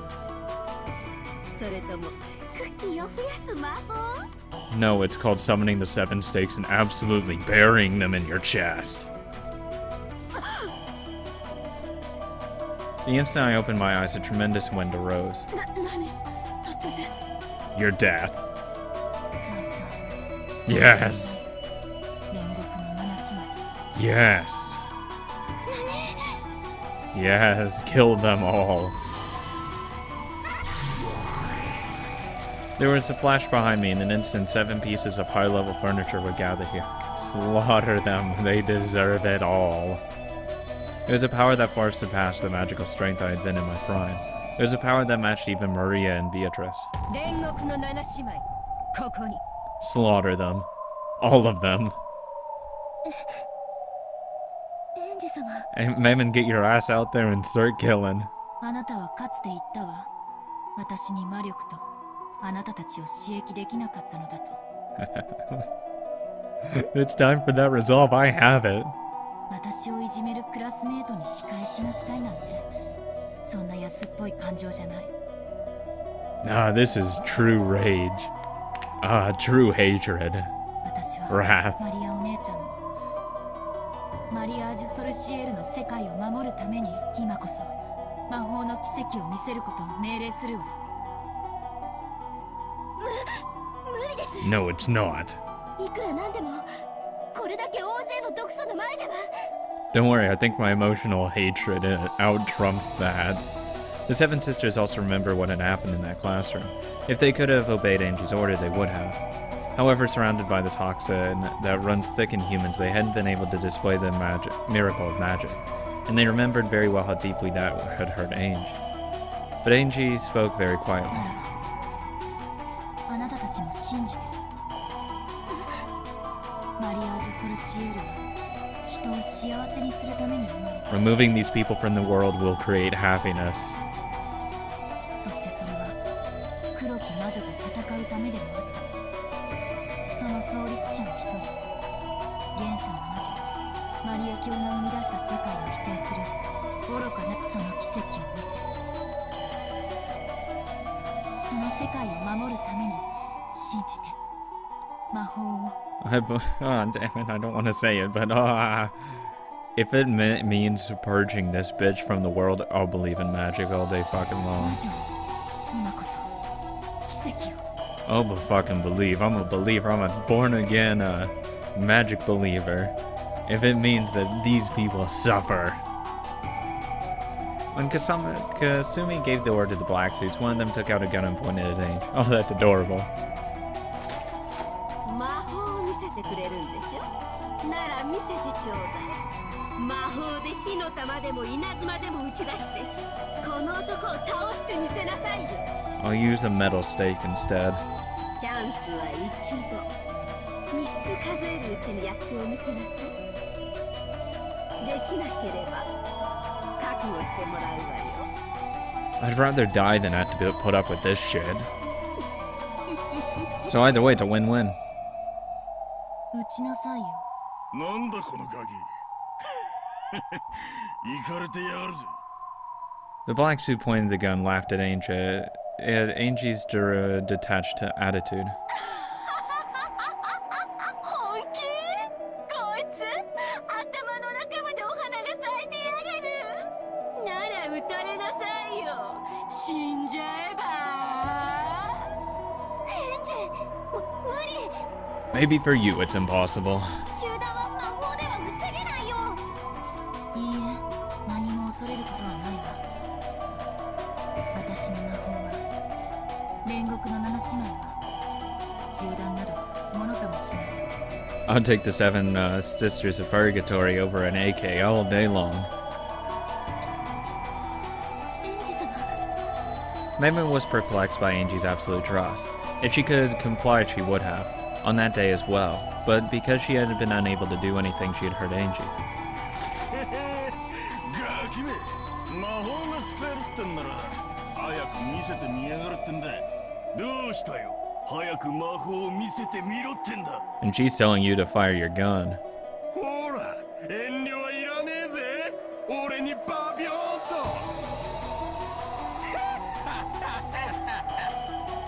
The black suits jeered at her, but Angie simply concentrated her mind in silence. 撃っちゃえば。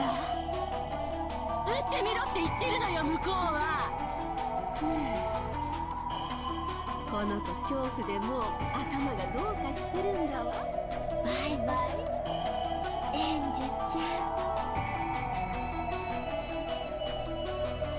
撃て。いいんですか。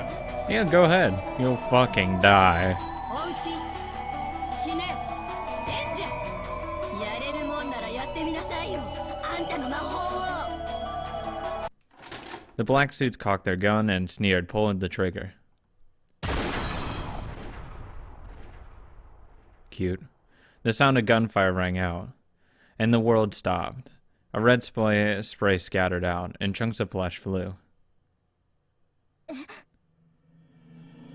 Oh, isn't that adorable? 何をしてるのマモン。 Yeah, get your ass out there, girl. 銃弾ごとき無粋な石ころをエンジェ様に許すつもり。 Lucifer lined up to the bullet perfectly and with a single swing sliced it. And in the chest of the black suit who had apparently fired the gun was a hole as big as a fist. Oh, yes. Yes. Oh, what I've been waiting for. This is so good. たまには Someone could bottle this into a drink, I'd buy billions of them. 私が一番乗りでもいいわよね。 Addicted. Half of Leviathan's body was covered with blood and a cold smile on her face. Then slowly the pitiful prey that she had brought down fell over. Beautifully done. 貫いた人間を。バカね。まだあんた信じてないの。私たちの主の魔力。 Yeah, and P.S. Since one less person's around, that means less toxin. Get your ass out there, girl. Come on.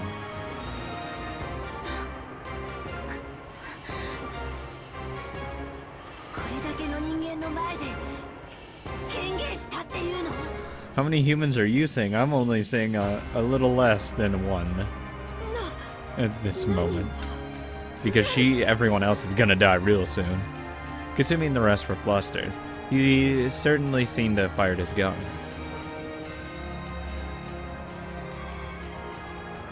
However, it hadn't hit Angie, and why was the person who fired hurt instead? これが魔法。見事よレビアタン。光栄の至り。我らが主に逆らう愚かなる人間どもよ。 Kill them all. 今こそ冷やせ。審判の時。 Ah, I welcome judgment. どうして人間の世界に魔法は持ち込めないはずなのに。魔法は見えないはずなのに触れられないはずなのに。どうして。 You're on the wrong fucking island for that shit. これが本当の魔法だからよ。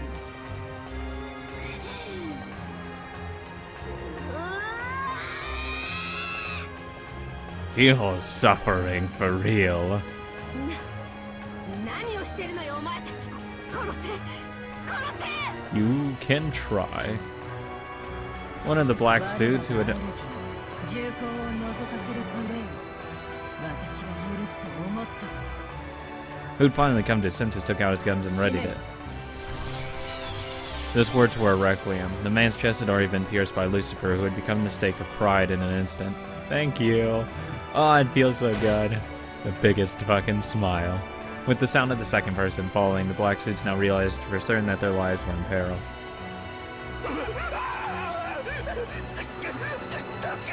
What's wrong? Magic doesn't exist. The instant one of the black suits doubled over in shock and turned on his heels to escape from that place, the stake of sloth. 我が主への狼藉に対する報い。これ式で済んだことに感謝する。 It wouldn't be. 死ね。 It definitely wouldn't be.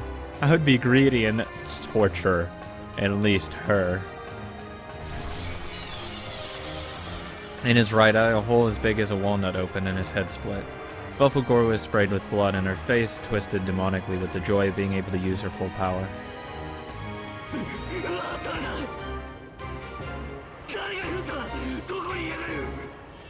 The black suits were flustered, pointing their guns in every direction, but they didn't understand what was happening. They knew that something terrifying was coming for them from somewhere, but they didn't know where. バカ敵はあんたたちのすぐ目の前にいるわよ魔女の家具があんたたちを狙ってる And if I was a piece of shit bastard that was one of these people, I'd just apologize. Drop my gun and say, I'm sorry. Joke's on me, these people are horrible. I'm just in it for the pay. I thought it was horrible what they were doing to the grimoire. I apologize completely. Please don't kill me. But they couldn't see. Because they didn't believe in magic they could not see. Just as the Black Witch said, Satan was standing boldly right in front of a black suit. However, the black suit couldn't see her at all. Kill him. 人間に私たちの姿が見えるとでも It's the greatest thing in the world. 捉えられるとでも間抜けな人間が魔法に対する畏怖を忘れたり愚かの代償を払うがいい何よこれ Beg for safety. 何が起こってるの Beg for salvation. あなたには見えない愛がないからありえないあんた何者なの Angie. The Golden Wedge. 魔女よあんたと違って本物のうわ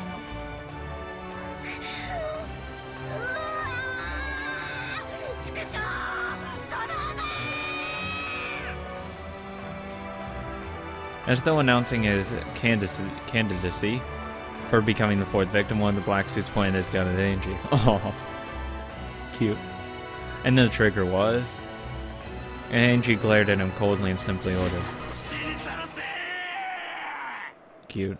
次サタンフンドのサタンすでにここにならばが今のエンジ様と私たち銃弾ごときが当たると思うか The stake of anger pierced and smashed the bullet fired from the black suit and continued straight on towards the man's face. 己が愚かすうち地獄で後悔せよ I hope they have a special place in hell. 死ね With a terrible explosive sound, the upper half of the man's head was smashed. Bathed in scattering flesh and blood, Angie quickly asked one more question. ねえかすみおばさん You gonna apologize yet? まだ信じる気にならないの You better start repairing that grimoire, bitch. Or you're next. バカなことあるわけないでしょ Well, actually, no, there'll be another one, and then you. 魔法なんてあ Or る two わ more. けがないそうよ You're an idiot. 魔法なんてあるわけがない魔女なんているわけがない魔法はあるよ魔女はいるようりゃそうよ Hey, welcome back. 魔法はあるよ Go kill someone. 魔女はいるのよそしてこの怒りと悲しみで満ちた世界幸せの世界への扉を開く鍵にできるのあんたなんかにそれを否定させない幸せな世界への鍵はみんなの手に握られてるんだそれを理解できぬ哀れな人間よそなたの人生に魔法の力があったのにもっと違った穏やかなものになっていた I doubt it. そなたがその将来 Terrible people are terrible either way. 本当の魔女とで私は哀れむ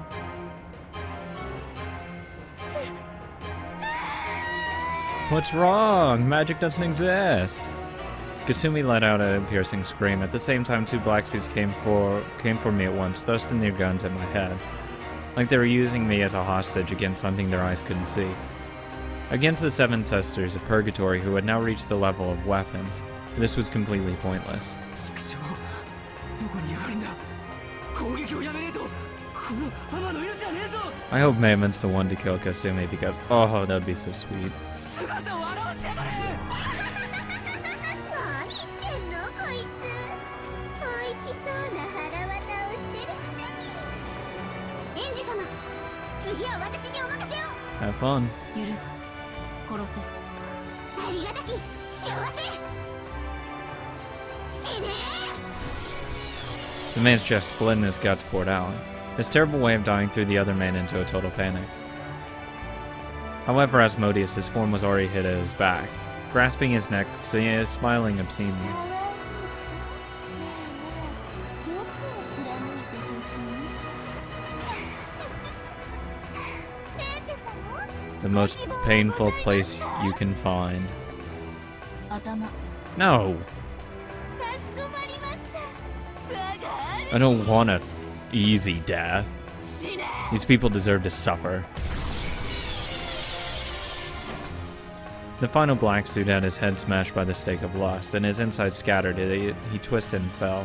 In the gruesome world where 6 people lay in a sea of blood, witch and human confronted each other. スマデルかすむ You gonna give up yet? そなたの哀れある人生に私は心の底より同情する。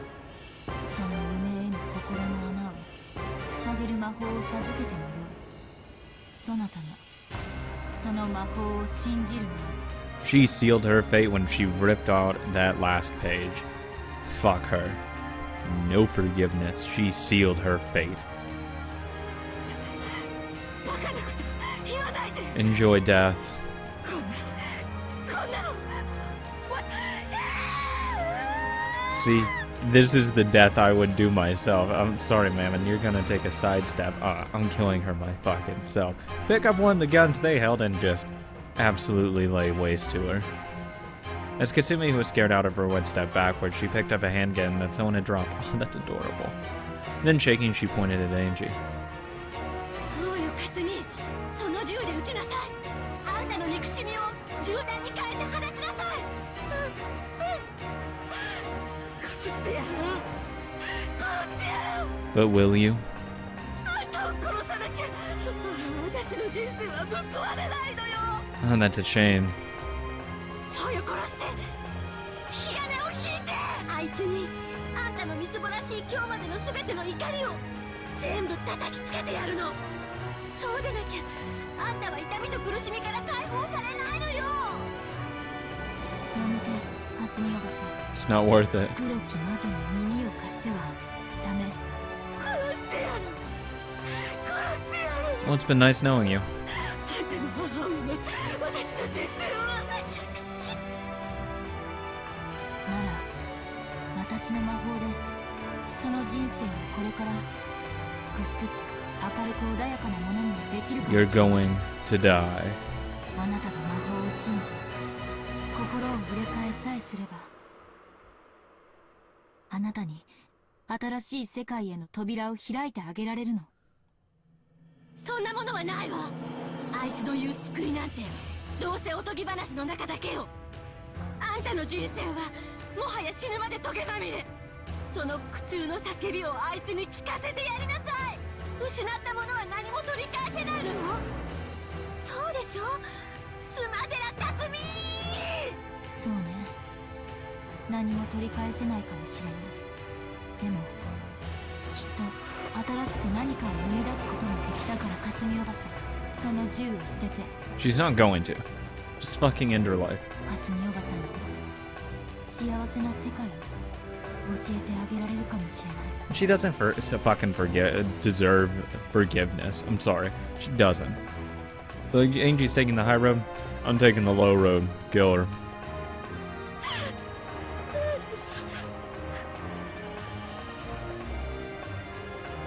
あんたの母親が逃げ出す。あんたの母親のいい名付けと身代わりに結婚させられたのよ。 Oh, you should have run away then. 将来を誓い合った男がいたのよ。別れさせられたのよ。 You didn't have to. You could have ran away. の母親の話もろくにしたことがない男とちぎりを交わさせられた私の気持ちがわかるっての。殺してやりたかった。なのに姉さんは勝手に死んだ。だからあんたを殺すの。そうでなきゃ私のトゲまみれの人生は終わらないのよ。 No, it will end on this island. From Kasumi's eyes, tears of passion dripped down. So pitiable. This person's tears were so clear and beautiful, but for that very reason, she hadn't been able to fully withstand her sad pain, and been given no choice but to listen to the Black Witch's temptation. かわいそうにならばせめてあなたの魂を永遠に解放し塩素の鎖から解き放っている。それが今の私にできる唯一の施しかもしれない。死ねー後ろ見合うんじゃさようなら、霞おばさん。静かな世界でゆっくりと休んだ。I hope it's filled with torment. I no longer feel anger or hatred for you. I just wanted to let your soul rest in peace. Kasumi's handgun sped fire. Slowly the bullet continued through a world frozen to the utmost limit, aiming for Anji's forehead. マモン、 Take it down. 強力なマモン、ここに。ありがとう。あなたたちとサク太郎に出会えたから私は全てを理解できた。エンジ。サク太郎は後ろを向いていない。 Are you fucking kidding me? She's not gonna die here. マモン、その女を解放してあげ Oh, okay. Yeah, good. そしてマリアージュ・ソルシエルの名誉を守れ。 Never mind, she is gonna die. It's just gonna be like everyone dies here. はい。覚悟せよ、スマデラ・カスミ。 Even though the world was frozen, the stake of greed flashed like lightning and had already gotten behind Kasumi. 貴様に多少の得がある。再び煉獄の山で相まみえようぞ。 There is no virtue. 死ね That perhaps of Sumadara Kasumi's head was smashed. Her cage of flesh was shattered, and she was finally released.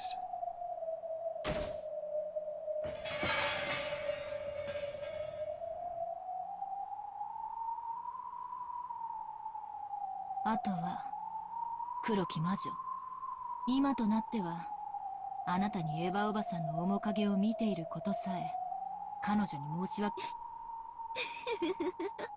私の姿が未だに後ろ宮エヴァに見えているなら、それはあんたの中で未だに私が許せてないということだわ。 I'm not gonna forgive you. 分かっているのよ、エンジェ。あんただってトゲまみれの人生から解放されたくて仕方がないの。なら面白いことを思いついたわ。 The answer is no. 私もあんたに魔法を見せてあげる。あんたを殺すのは私じゃないわ。 With the words to smiles on her face, the black witch changer formed into something like a black mist, or else a vast swarm of black flying insects which began to swirl around me. Then that black mist began to gather bit by bit, shaping itself into a form of a human. うすうすは想像がついてるくせに、あんたが最も憎み恨んだあの女よ。そして女もあなたを最も恨み。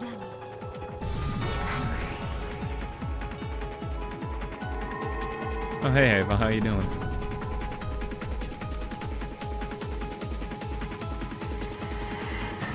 When the black mist cleared over, there was on Ava's form she had during her life. Her hands were holding a gun. エヴァおばさん。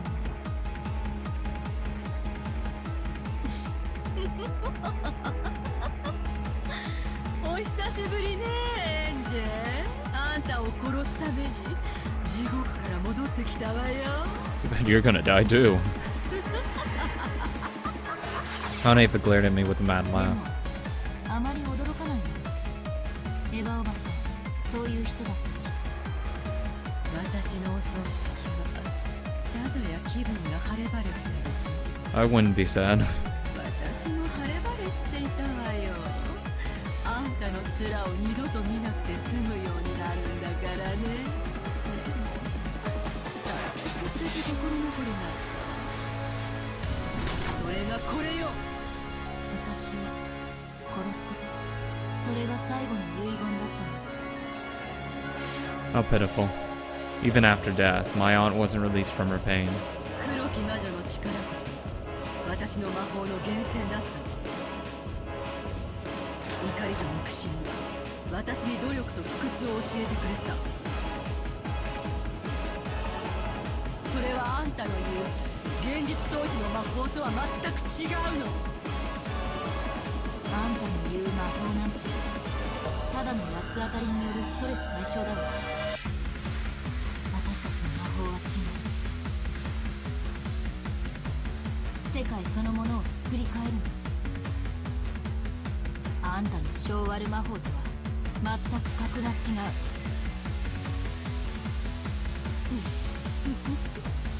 なら黒と白のどちらが勝つかこの場で決着をつけて。 I have all faith in Angie's magic. 死してなお黒き魔法で復活してあんたをこうして重厚で狙える私の奇跡。あんたの白き魔法はどんな奇跡で対抗？半魔法の毒素であなたを取り込んだ。七姉妹はもう二度と呼べないわよ。さっきの奇跡はもう起こらない。それでも起こるから魔法って言うんだよ。いいわよ。マモン、私に力を貸して。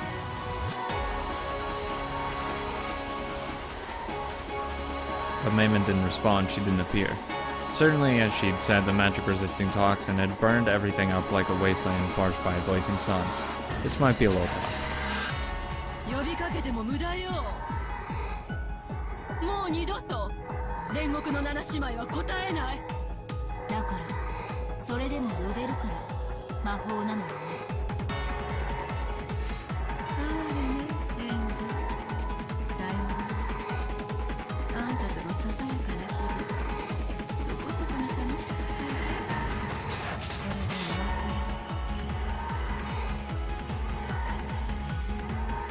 あんたの終着駅がここ。全くよ。気が利くわね。ありがとう。それじゃお別れ。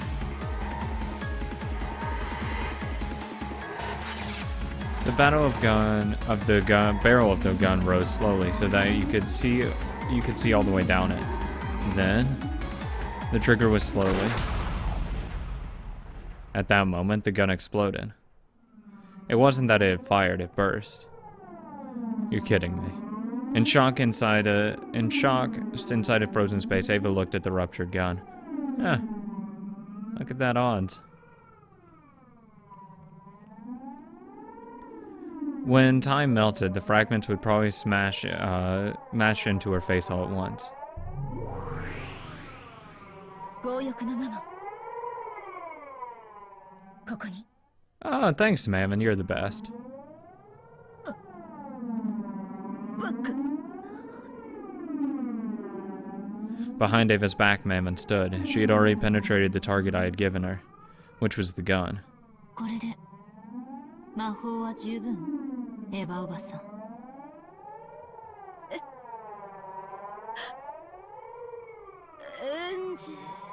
Die. Then time melted. The fragments of the burst gun, exploding gunpowder burned her face. Letting out a shrill scream, she covered her face and rolled around. Ah, isn't this so familiar? It was pitiful. 運がなかったわね。これでゲームオーバーよ。エヴァおばさん。I signaled to Mammon so that Ava would be freed quickly from the pain of her burnt face as she writhed around. マモン、あの日の教室であなたたちの無力を罵ったことを今こそ心の底より、そして再び謝るわ。I accept her apology. あなたたちは魔女を守るための優秀な家具だった。こちらこそ感謝します。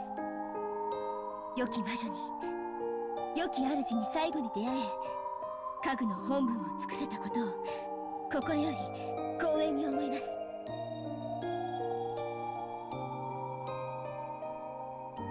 Mammon had understood.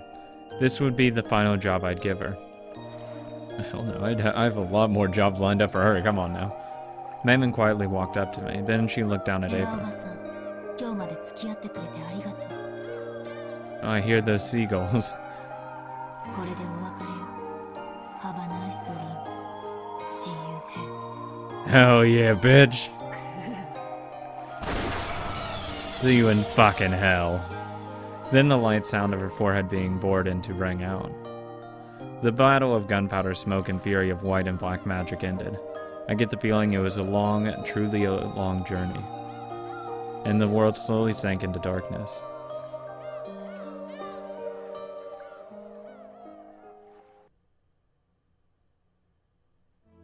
The stars that should have been sparkling lay not in the sky but were scattered beneath me. Well, hello? When I realized that the pearl and ruby made a red and white stream, I noticed that this was a vast nighttime scene spread out below me.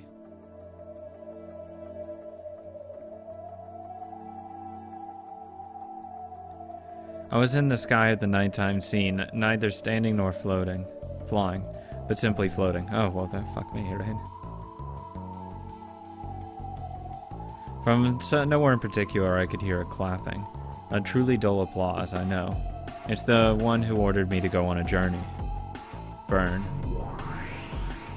おめでとう。無限の魔女、エンジェ・ベアトリーチェ。え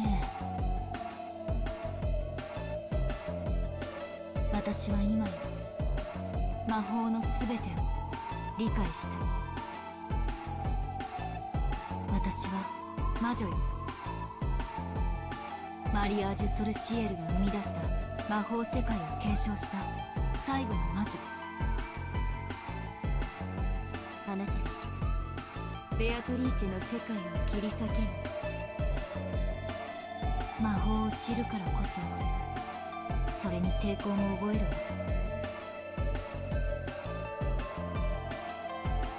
魔法は愛と悲しみと怒りでできている。I got that anger and sadness down for sure at the last part. ベアトリーチェがどんなに残酷な魔女であったとしても、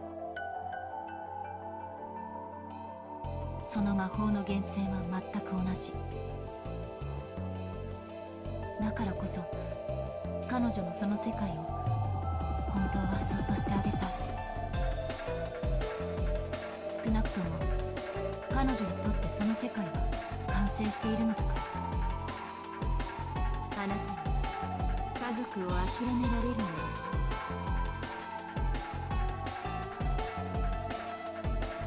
そう。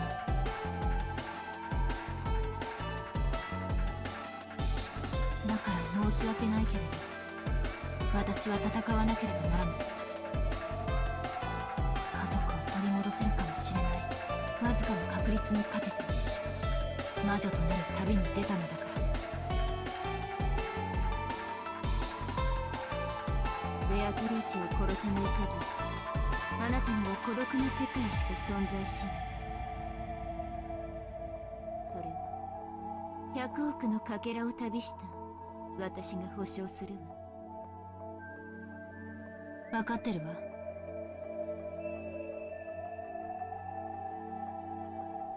同情してる余地なんて私にはないのよ。心を鬼にして彼女の心を切り裂かなくてはならない。その気持ちが揺るぎないならよかったわ。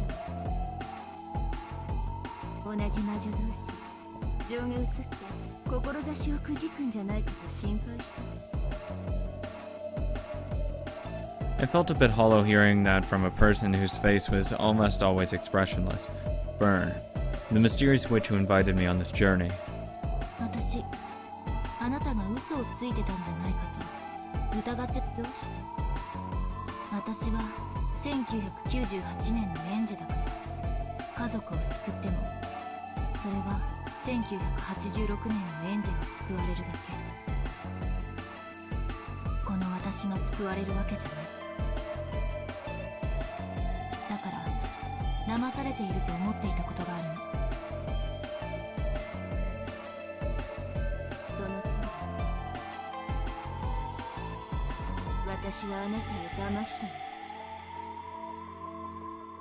でも今は感謝してる。だってあなたは私に家族の取り戻し方を結局は教えてくれたもん。私は何も教えてないわ。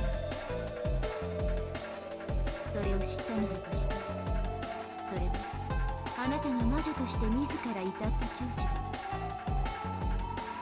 それは私のそれとは違う境地。私に理解はできないけれど、もしもそうならばおめでとう。私はこのゲームのプレイヤーではなく駒だと。あなたは私に言ったわよね。え、言ったわ。その役割を今こそ完全に理解した。駒に感情はいらない。ただ勝利のために最善を尽くせばいい。ええ、その通りよ。ゲームは最善手を差し合うものでしょう。躊躇や戸惑いで指し手をおかしくしてたら対戦相手も混乱するわ。It's a very interesting thing. Sorry, Beatrice, but don't hate me. Uchinomiya Angie still needs her family, so I have the right to fight you, so that I can take them back. And you have the responsibility to be challenged by me to a fight. So don't hate me. In exchange, if you do win this game, I'll give you my blessings as well. Come on, let's go. As the peace I am, it's finally time for my true turn. Sorry, Beatrice, I won't hand Oni-chan over to you. The world whitened. It wasn't white, it was a gold color as bright as can be. There was the beautiful Uchinomiya family rose garden. However, the flowers on the roses were all gold. The nectar was also gold colored. The butterflies gathered there were gold as well. This is the Golden Land, the promised land of the Witches Alliance had finally been guided to. There all wishes are granted and all magic and dreams are born.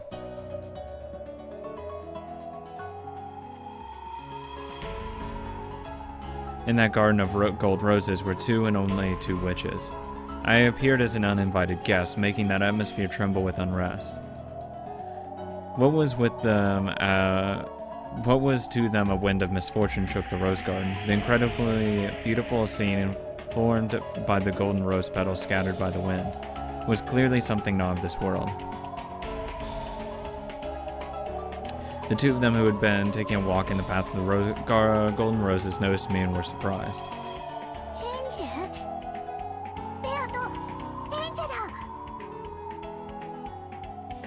どうやってここへ。引き取られよ。わらわはもはやここへは誰も招かぬのだ。Beato spoke coldly. She seemed like a completely different person from boldly sneering woman she had once been before. She had closed off her heart and shut herself up in a world where she was alone with Maria. A world where she could always be alone with a friendly Maria, lecturing about magic while drinking tea. With no one to hurry them and nothing to hold them back.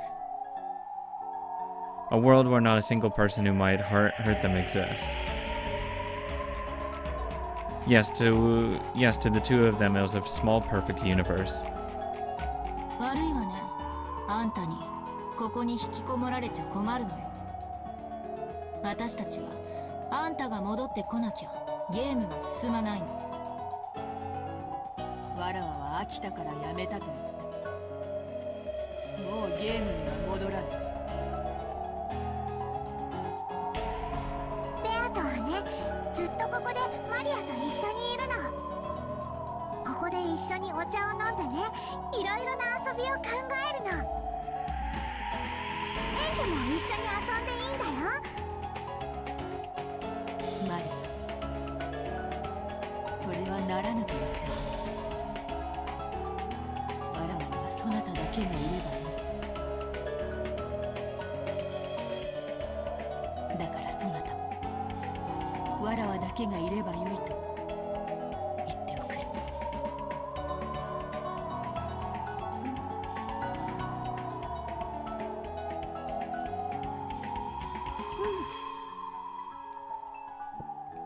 がとう。マリアをそこまで必要としてくれる人はレアトだけだよ。ならレアトと一緒にいる。二人きりでいい。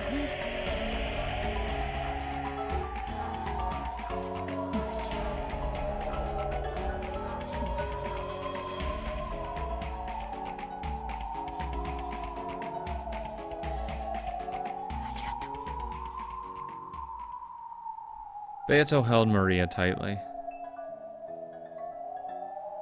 even creating a small warm universe between their joined arms. It was probably the birth of the smallest universe in the world. The smallest universe in the world which a pair who needed each other could give birth to. No matter how small it was a complete world. But I had to tear it apart. 悪いけど、そういうわけにはいかないの。私はこのマリアージュ・ソルシエルの黄金鏡をぶっ壊しにやってきたわ。なぜわらわの世界を壊すのか。この世界がわらわとマリア以外の誰に迷惑をかけたというのか。あんたが初めて終わらせずにほったらかしたゲームでお兄ちゃんがずっと待たされてる。あんたが席に戻らなくちゃ勝負は永遠に終わらないのよ。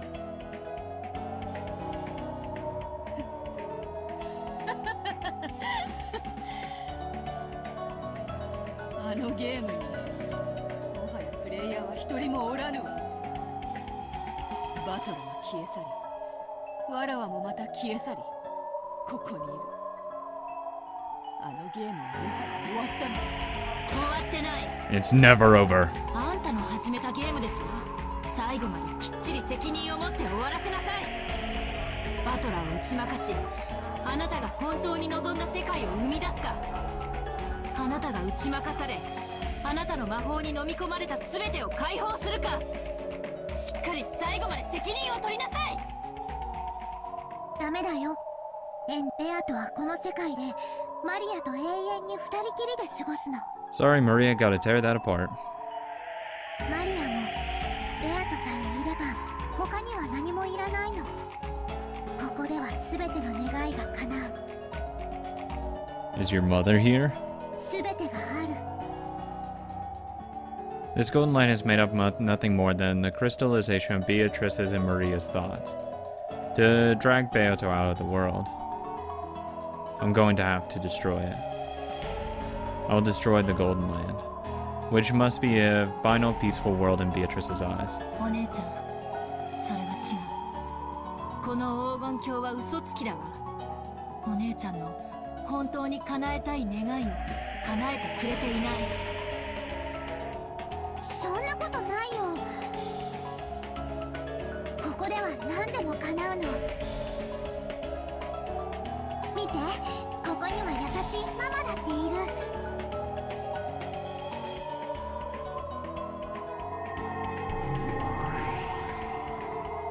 Oh, hey, Rosa. Gold butterflies gathered behind Maria, forming into a kindly smiling Rosa. After smiling sweetly at me, it became golden petals and crumbled. No. ここでは何だって生み出せるの。 It didn't last a while. It only kind of just smiled. エンジだって生み出せるよ。バトラだって、ジョージお兄ちゃんだって、ジェシカお姉ちゃんだって。いくらでも呼び出せるよ。みんな優しくしてくれるよ。エンジもおいでよ。一緒に遊ぼう。 Sorry, One-chan. 作太郎は Okay, that's a little bitch move, but you know, you gotta do what you gotta do. Upon hearing Sakutaro's name, One-chan looked like she was choking. よせ、そんなを口にするな。 Beato's expression changed as well, and she hugged Maria, guarding her shoulders. Sakutaro's name was still taboo for One-chan. どうして口にしちゃいけないの？マリアお姉ちゃんの一番の親友の名前を。どうしてその親友をこの素敵な黄金鏡に招いてあげないの？ It is pretty cruel to keep him away. どうしてこの何でも願いの叶う黄金鏡では作太郎だけ呼び出すことができないの？それは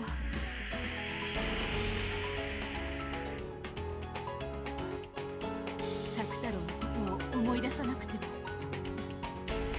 作太郎はママに殺されたんだよ。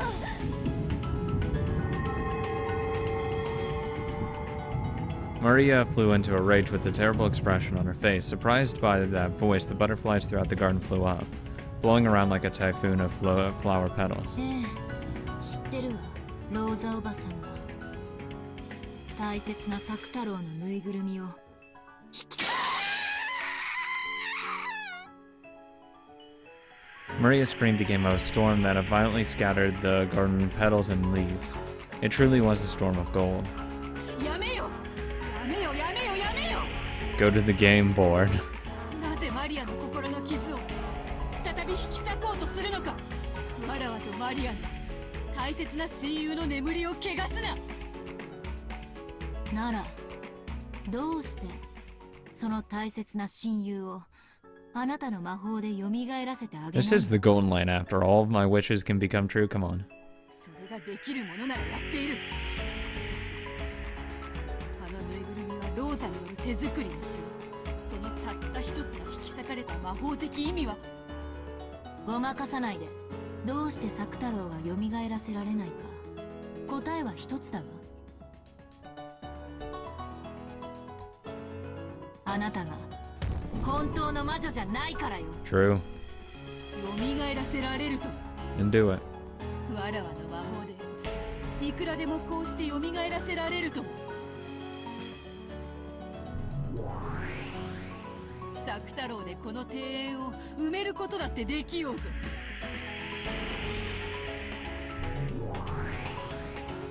ええ、できるでしょうね。あなたの魔法では。でもあなたの生み出した作太郎は決してお姉ちゃんには見えない。どうしてか分かってるでしょ。もう一度言うわ。あなたが本当の魔女でないからなのよ。やめて。どうしてエンジはそんなひどいことばかり言うの？ I want my family back. で、あとはたくさん魔法が使えるよ。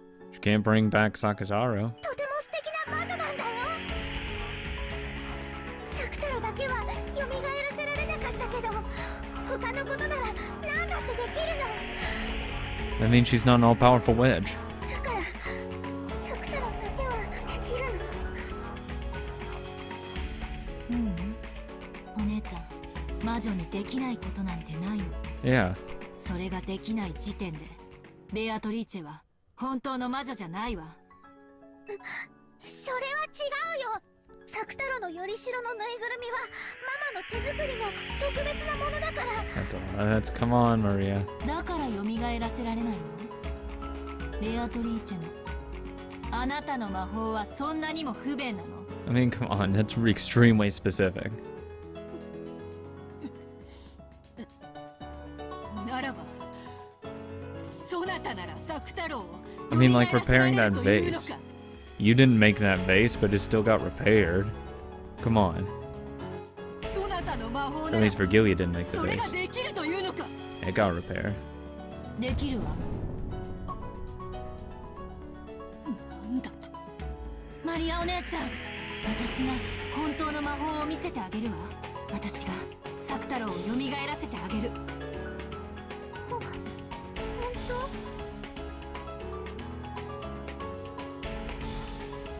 本当に？ええ、できるわ。その代わり約束して。私が作太郎を蘇らせてあげたなら。この黄金鏡から出て。そんなことは許さぬ。 What, are you afraid she can revive him? ここはわらわとマリアの世界。マリアがいなくなったら壊れてしまう。 What a shame. I want my family back. The minimum number of humans it takes to create a universe is 2, otherwise that world is destroyed. To drag out the witch shut away in the Golden Land, I'll have to destroy this world. そう、そがあなたが魔女でない証拠よ。本当の魔女なのね。宇宙は一人で生み出せるのよ。マリアージュ・ソルシエール魔女同盟。この同盟の存在自体があなたが魔女でないことの証になっている。マリアは渡さぬ。そなたは嫌いだ。今すぐに帰れ。ここから出て行け。勝手にみんなをゲームに引きずり込んでおいて、自分は機嫌一つで飽きたり追い出したり。 That's a pretty shitty thing to do. なんて自分勝手なの。見なさい、ベアトリーチェ。そしてマリアお姉ちゃん。これが本当の魔法なのよ。本当にサク太郎を蘇らせられるの？できるわけが。ここはわらわとマリアの二人だけの黄金鏡。部外者がそなたに使える魔法など一つもない。今のそなたには超一匹生み出すことさえ叶わぬわ。静かにして。ペンチを邪魔しないで。 Shut the fuck up, Beato. I want him back.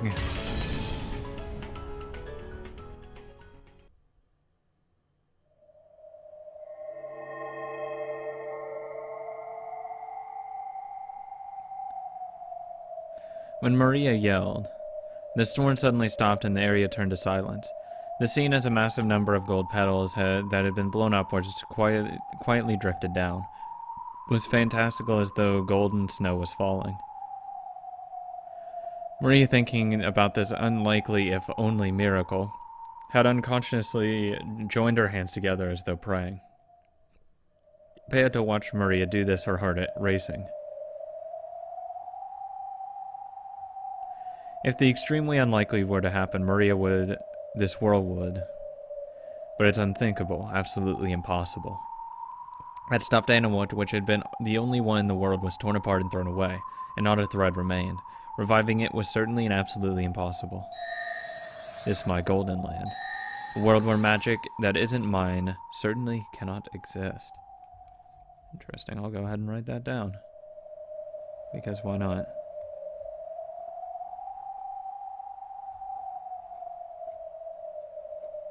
Though it seems like she rejects any other magic that isn't her own.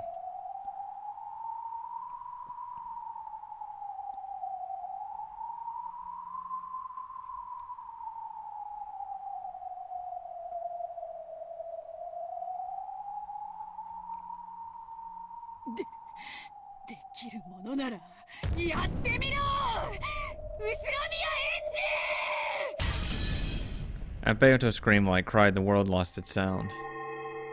I slowly recited the incantation for true magic. さあさあ、思い出してごらんなさい。マリアの親友のサク太郎。あなたがどんな姿をしていたのか思い出してごらん。あなたがどんなに愛くるしいぬいぐるみだったのか思い出してごらんなさい。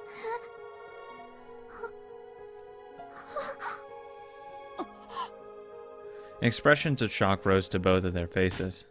Then, pushing Beato's elbow aside, Maria dashed forward. Oh.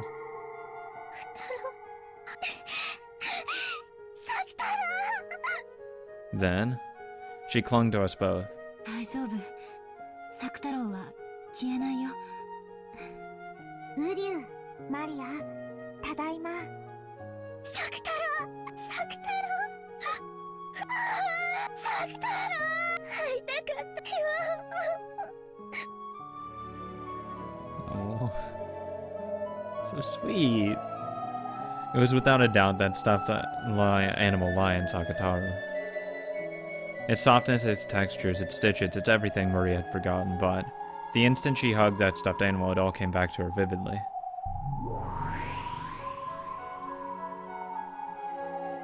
ウリュウ、マリア、ただいま。サク太郎、サク太郎。どこも痛くない？あんなにひどいことされたのに、どこも平気なの？ウリュウ、エンジェが魔法で蘇らせてくれたから全然平気なの。よかった、よかった。おかえり、サク太郎。もうマリアと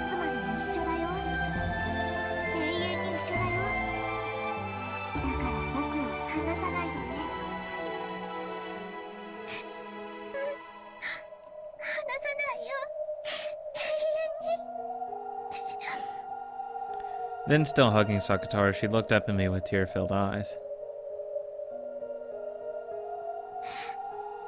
りがとうエンジェ。エンジェの魔法はすごい。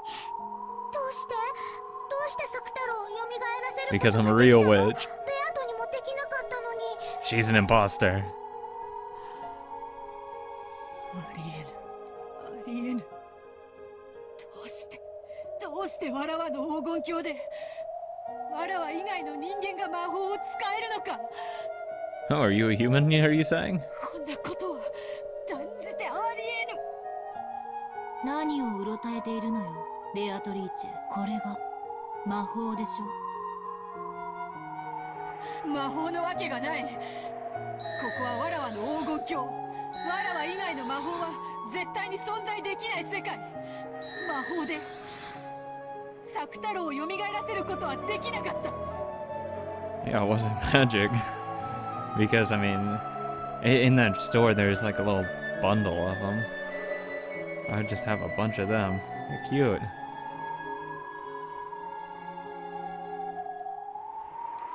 きるはずがないのだ。そのぬいぐるみは特別なぬいぐるみ。ローザが娘の誕生日のために作った世界でたった一つの。 And that's where you stop. Because there was more than one made. But it was made by Rosa though.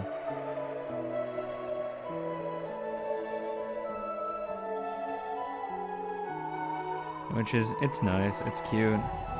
But of course, you know, I don't know the exact reasons why there were more made. I don't really give a fuck why there were more made.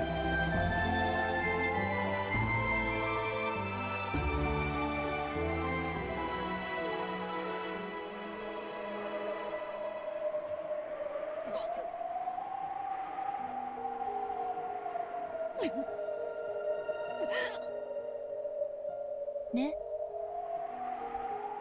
魔法でしょ。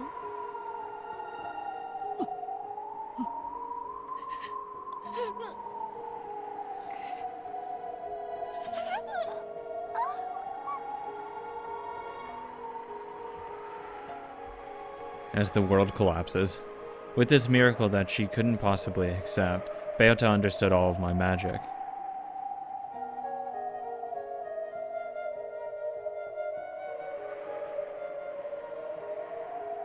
She looked at Maria and Sakataro innocently, frolicking around, looked at me and then fell to her knees, and even her hands pressed to the ground and cried. You can't do real magic. 魔法であるぞ。それこそ本当の魔法であるぞ。どうしてベアトにもできない魔法をエンジが使えるの？どうしてエンジすごい。エンジはすごい魔女。マリアなんかよりもずっとすごい本当の魔女だよ。ええ、そうよお姉ちゃん。私は反言の魔女ヘンジェ。私に蘇らせられないものはないわ。 Oh god, I have to come up with the title for me. And I'll let someone else come up with the title for me. If I do become a witch, someone else can do that for me. Fuck it. I don't want to just be the golden witch. Fuck that. I want a badass title. Or a useless title. すごいよすごい。反言の魔法って一番難しいってベアトも言ってたのに。エンジはすごい。本当の大魔女なんだ。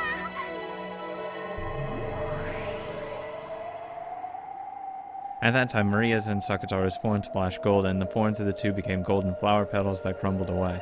As the two became a golden wind swirled together, they left for some other peaceful place not here. Beoto had, as promised, banished Maria from the Golden Land.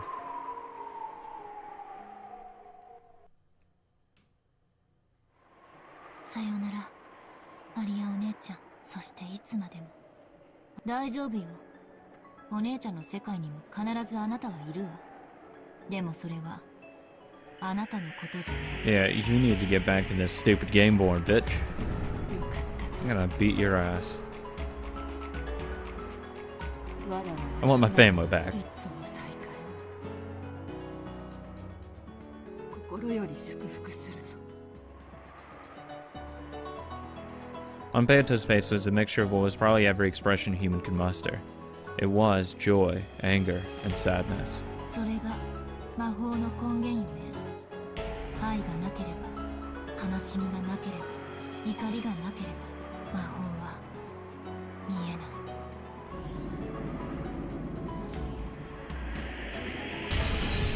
The ground shook in an earthquake. It gradually summoned greater and greater fissures, and began to tear Beatrice's final paradox apart. Golden butterflies fluttered about trying to escape, but there was nowhere to escape to, and Beatrice was the same. The golden land began to crumble away. The earth crumbled downward like a floor falling through, and Beatrice was sucked into the depths of a jet-black darkness. Then she was mercilessly slammed against a jet-black floor. It was a dimly lit smoking room. There was no door or to exit by, and while there was a window, it let no light into Beatrice's shadowy smoking room. Even though Beato was moaning from the pain of being slammed against that cold, hard floor, she shakily rose to her feet. There was a seat there, and the game table still just as it had been when she had left. The game board also remained the same state that Beato had left it in. そこがあなたの席よ。座りなさい。わらわに座るべき席ここしかない。ということだ。 Yep. We're finishing this game. Beata put a hand against her own seat and laughed loudly, 勝つ sadly. か負けるか、あなたに与えられるのはそれだけよ。それに行き着く過程での引き分けは許されるでしょう。でも中断して投げ出すことだけは許さない。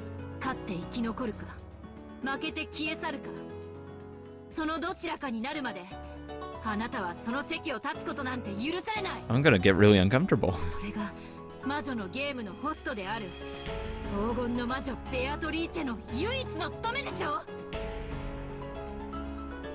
Laughing weakly, Beato sat in that seat. Then she rested her elbows and covered her face with both hands, showing off a smile with nothing but her mouth. 勝てぬゲームに逃げることが許される。ならばよかろ Oh, you could win. You're just not going to. う。わらわは負けるまで。繰り返そうではないか。何よ気弱な。勝ちなさいよ。あなたの最善手を尽くしなさい。あなたが始めたゲーム、あなたには最善手を指す義務がある。 You started this game, finish it. いい加減に優柔不断にふざけるのはやめて。 At that time, there was a violent sound. Beata felt a cold, pathetic sensation on her leg. 捕まえた。やっと捕まえたわよ、ベアおい。大ラムダデルタ教ではまだおられたか。 Beata's foot was caught in an ice-cold steel shackle, tying her to the chair she sat in. She would no longer be able to escape from the seat. もう逃げられないんだからね。私こう見えてもしつこいの。意外でしょ。自覚がなかった方が意外である。あんたには中座も中断も許されてないのよ。永遠に戦うのよ。勝つためにね。負けたくはないでしょ。負けたらどんな素敵な世界に叩き落とされるかちょっぴりだけ覗いてみたい。大丈夫よ、勝てるわよ。この大ラムダデルタ教があんたが勝つまでつきっきりで永遠に面倒を見てあげるから。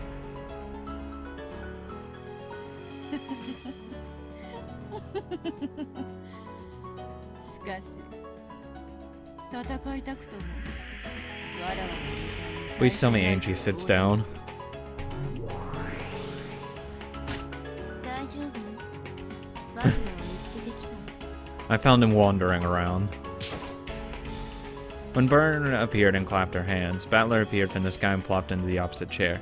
Battler's eyes were slightly open, but there was no sparkle in them, almost like a doll's. That one of the pillars that established his soul. He had fallen into the depths of the depths of darkness and had been drifting around about all this time. He should have then scattered and disappeared like mist. Byrne had managed to scrape him together. Fuck. It's incredible that she managed to bring him back into a human form. However, even though his flesh had remained, his soul had not returned. It had been blown away by Beatrice after having its existence denied.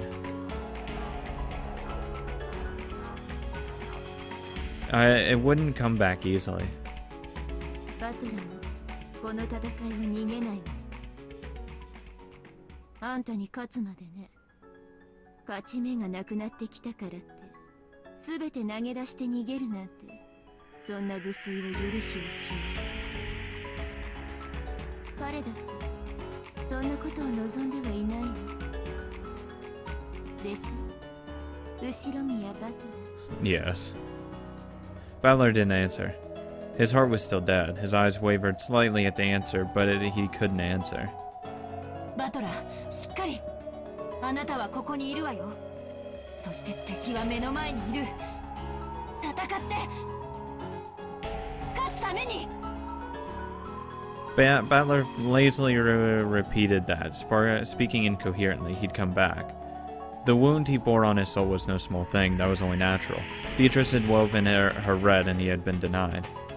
He had learned that the mother he'd respected was not his birth mother, and he didn't know who he was. 自分は失う。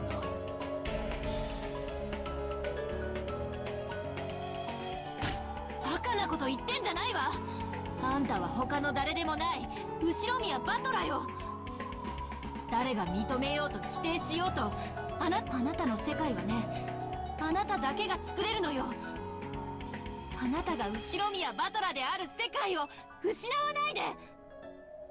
じゃあ俺は誰なんだよ。お袋の子じゃないんだぜ。 But you're still Battler. 俺はどこから生まれてきたんだよ。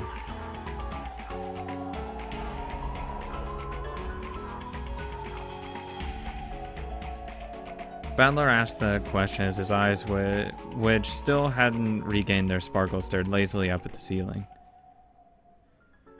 Of course, she answered right away. ええ、そうね。レアトが赤き真実で宣言したわ。だから私も宣言する。後ろ宮バトラーは後ろ宮アスムの息子ではないわ。なれば我がゲームの対戦相手の資格はないではない。ベアトリーチェに復讐要求。後ろ宮バトラーは後ろ宮金蔵の孫ではない。I mean, regardless, it's still fine.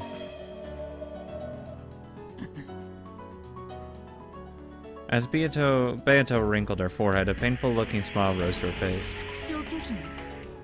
Yeah, he is obviously his grandson. He's still the child of Rudolph. レアトが宣言した2つの赤き真実。バトラーはアスムの息子ではない。金蔵の孫であるバトラーにしか対戦相手の資格がない。これに矛盾せずにバトラーに資格を認められるのは以下の仮説よ。これが私の青き真実。聞きなさい。レアトの対戦相手の資格は金蔵の孫である後ろ宮バトラーであって、アスムの息子であるか否かは問題ではない。Yeah. すなわちあなたはアスムの息子でなくても金蔵の孫であることはできる。 I said that immediately. Come on. ルドルフの息子でさえあるならば。 Thank you. Christ. くだらない言葉遊びよね。 Yeah, I mean, it didn't mean anything. 青き真実。レア赤き真実での There is no counter. 赤き真実で受けられないならバトラの対戦資格は何の問題もない。 Battler was still out of it. He still couldn't really understand what she was saying for him. But even so, his spirit was starting to come back bit by bit. じゃあ俺は誰なんだよ。 Battler, son of Rudolph. しっかりなさい。 Slapped the shit out of him. あんたは後ろ宮バトラー。確かにアスムお母さんがあなたを産んだわけではないかもしれない。でもだから何？あなたにとって母親であることに何も変わりはないでしょ。例えばあなたにとって後ろ宮エンジェは何？血は繋がってないかもしれないけど、それでも妹でしょ。 Well, I mean, she shares half her DNA with me, so yes. 血じゃないでしょ、絆でしょ。そりゃそうさ、エンジェラ。血が妹だ。赤で言って、エンジェは妹だって言って。エンジェラ、俺の妹だ。 There you go. It's because you are Battler. She had Battler, who was still out of it, and slumped in his chair, strongly but from behind. So much that it hurt. アスムお母さんがあなたの生みのお母さんじゃないかはわからない。でもあなたは今日まで、そして今でも母親だと信じてるでしょ。家族さえいない人だって大勢いるのよ。アスムお母さんはあなたを寂しがらせたことがある？ないでしょ。あなたの平和だった家族を簡単に捨て去らないで。あんたは6年も家族の元から離れてたから、家族の絆が希薄すぎるのよ。もっともっと家族の絆を強く感じて、思い出して。アスムお母さんのためにも、こんなくだらない魔女の妄言で愛情を失わないで。そうさ、おふくろはいつだって俺の味方だったんだ。ここはどこだよ。くれよ、帰りてえよ。俺の家族は、みんなはどこなんだよ。 The light still hadn't returned to Battler's eyes, but tears appeared. お家であなたの妹が帰りを待ってるわ。せめてあなただけでも帰ってあげないと。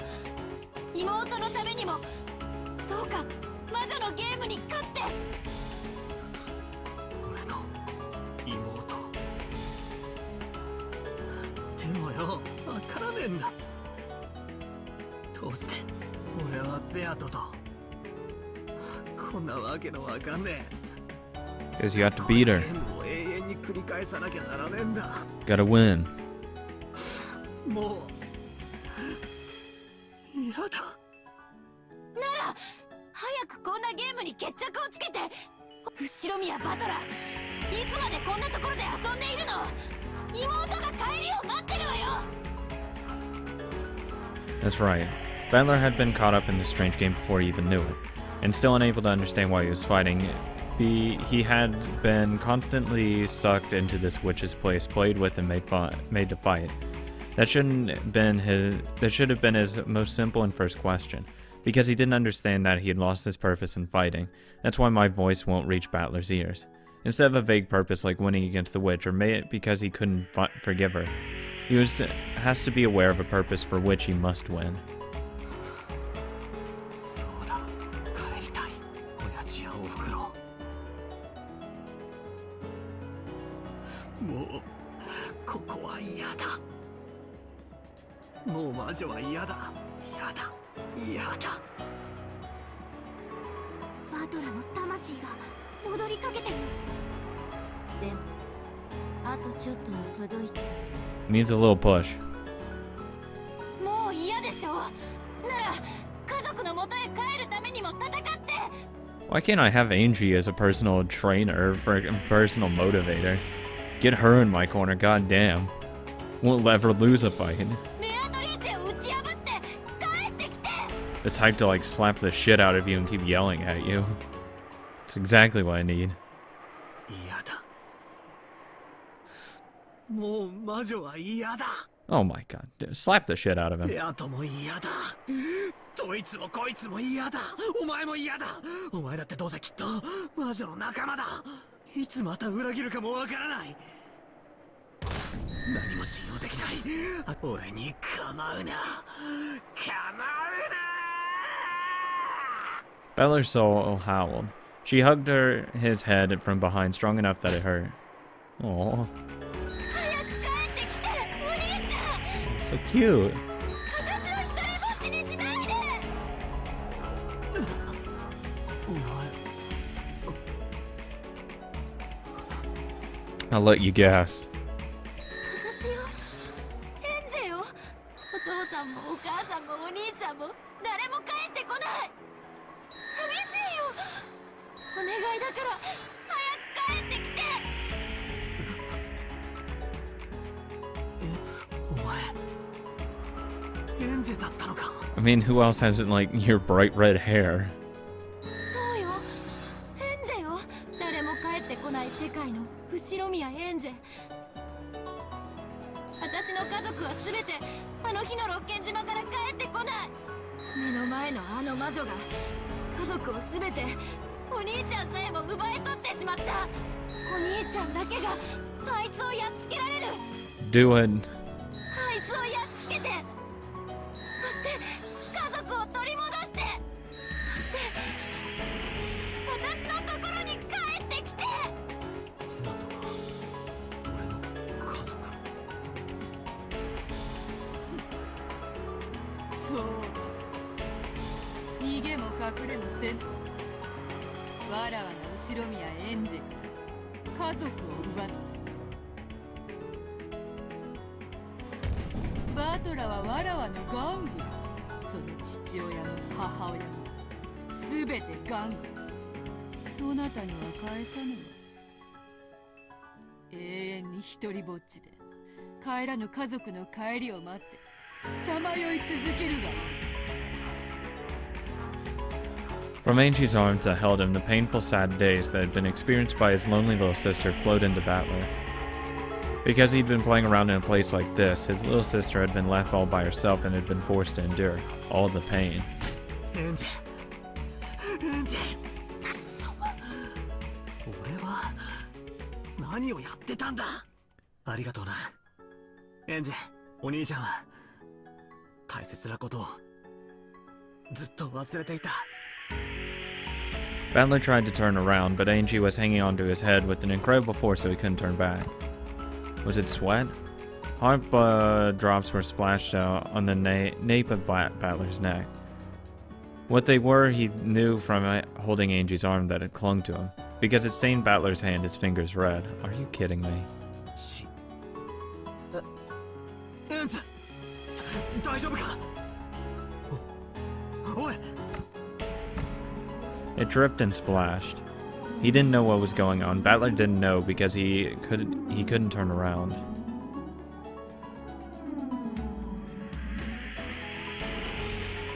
But the hot drops that stained his entire back were surely blood. 兄ちゃん、ここに来るために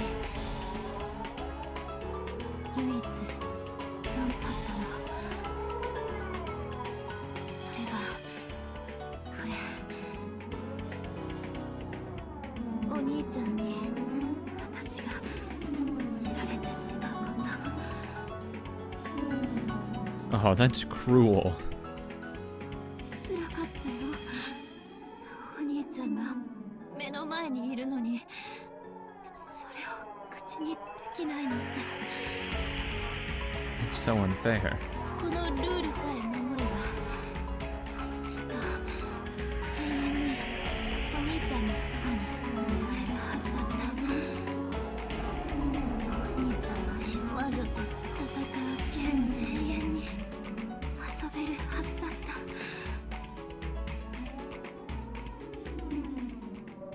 でもそれじゃダメ。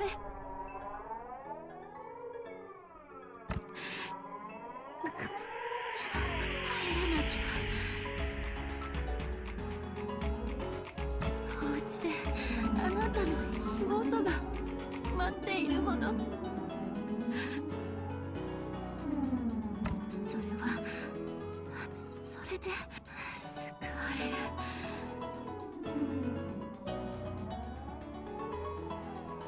エンジェ、エンジェ。こんなに違う。こんなに。 He wanted to turn around, but Angie was gripping his head too tightly. However, judging by the blood that was pouring out and Angie's pain breathing, he realized that something seriously wrong was happening to her right now. Yeah, she's going to die. 気にしないで。 Just as that. 私は所詮駒だから。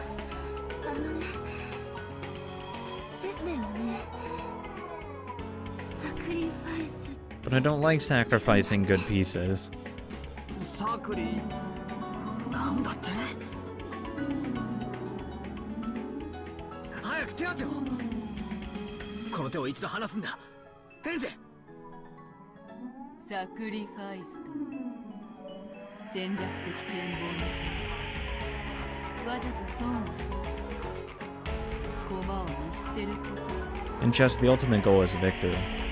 So if it can bring you victory in the end, there's nothing wrong with sacrificing a few individual pieces. I don't like sacrificing, though. It feels bad. I get too attached. Angie had coolly made a decision. She had been taught over and over again that she was a piece, not a player. In order to act like a piece to save Battler, right now, she would have to become a sacrificial piece herself. Battler had to know. His purpose in this witch's game couldn't be something as abstract as finishing off the witch. He had to win the game, release himself, and bring his family back home. Why? Because he had family, a little sister who was waiting for him to come home. Being was created so that Angie's voice could reach you. That's me, Angie, Beatrice. I'll sacrifice the piece I am to give you the will to fight, to give you purpose. My purpose isn't to play with you in a witch's game for all eternity. I came to bring you Ushiromiya Angie's mourning and sadness. That is my unshakable purpose.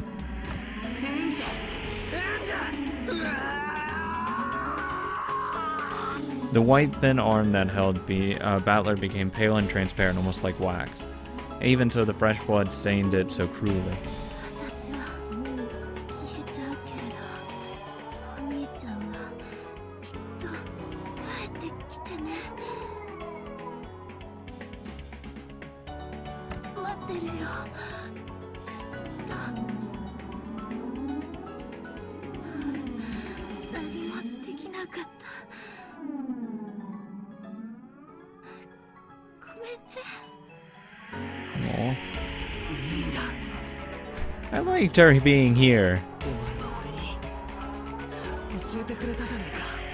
especially at the end. She's really cute. どうして俺が勝たなくちゃならないか。そして俺が絶対に勝ってお前のところに帰ってやらなくちゃって。俺は何をこんなところでぼんやりと遊んでいたんだ。ああ、もうこんなところで遊んでなんかいないぞ。帰るからな、帰るからな。お土産持ってきっと帰るからな。約束する。 The souvenir is the witch's head. いらないから一つだけ約束して。なんだよ、なんでも約束する。 Just come back alive. この手を今から離すね。痛かったでしょ。ギュッとしててごめんね。私は振り返らなくていいから。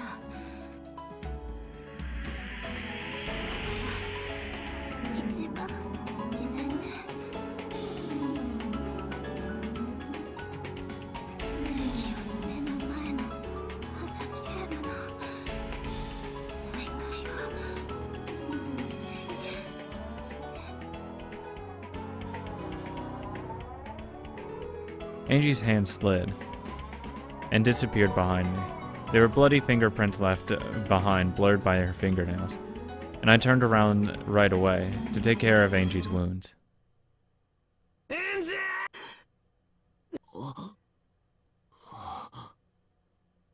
エンジ。ああ、振り向いちゃダメって。 Yeah, no shit. した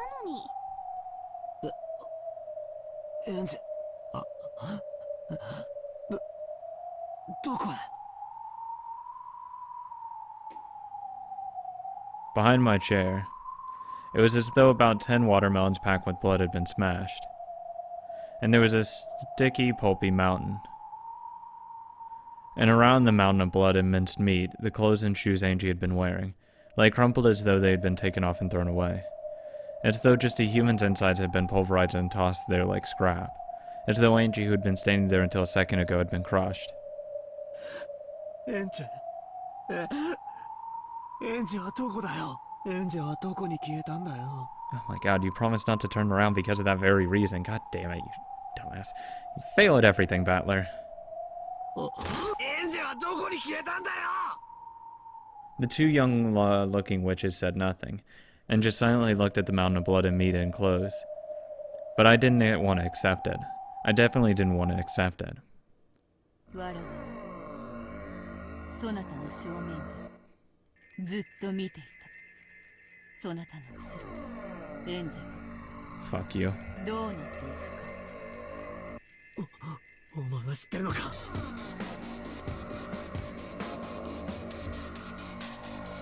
生きながら焼けたでっかいペンチ親指台の大きさ捨てていくんだ。わらわは見ていた。魔女の釜で真っ赤に焼かれた無数の残忍な行為。 Beatrice, you don't have to tell me this. 一つも一つも肉をついば火に引きちぎ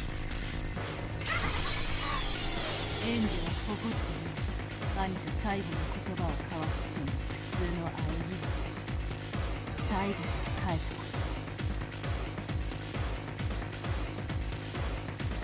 と。 As if something like that could have happened. But on top of that mountain of flesh and clothes, what had fallen there, without a doubt, what she had been wearing on her head, those pink jeweled hair ornaments. To be honest, I thought they were a bit too childish for her and didn't suit her, so I remembered them well. Why'd Angie wear such cheap hair ornaments all the time? No, no. The thought that this is Angie couldn't possibly be. Ugh. レア君に正直にバトルには見えてなかったんだから蝶々になって飛んでいったとか言ってごまかしちゃえばいいのに。お前らも見ていたのか。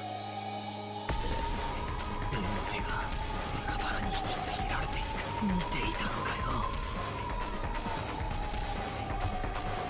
見ててそんな平然とした顔をしてたのかよ。 Well, disrupting the mood's not going to do anything. Without answering, Bern and Lamb Delta and Beatrice stared at me. Some in pity, others in derision, watching me. Since she'd called herself Gretel, and after what had happened with Regilia in the last game, I thought she might be Beata's underling, and I'd been wary of her, not trusting her even though she was an ally. And now, after learning that it truly was Angie, without even being allowed to see her face,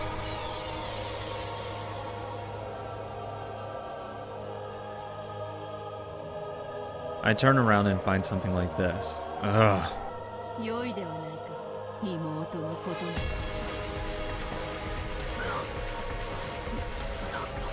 I think you just fucked up there. どうせそなた永遠にここから帰れなどせぬ。そなたが帰らぬ世界の妹がどうなろうが知ったことではなかろう。そなたがここで遊んでいる限り無数の世界のエンジェが孤独だ。今の最後と同じ苦痛、10年以上にもかけて薄めて強いられる。そんなことはどうでもいいことである。ここにいるそなたに見えない。観測できない。観測できない真実。赤き真実を用いねば立証できない。だからエンジェのその後の不幸はそなたに消えるかもしれない。案外ルドルフの遺産でのんびりと生涯働かずに暮らせてたりしてね。 Yeah, except also having no family to love her. That's a lie. From Angie's arm, every part of that sad future would have poured into me in an instant.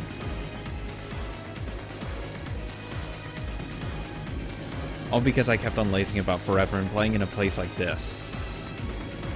I never thought about anyone but myself. I must defeat her. I'll take back my family, back to where Angie's waiting, and come home as soon as I can. Because even as I hang around with a witch like this, Angie's heart continues to be torn to bits by sadness. これだよな。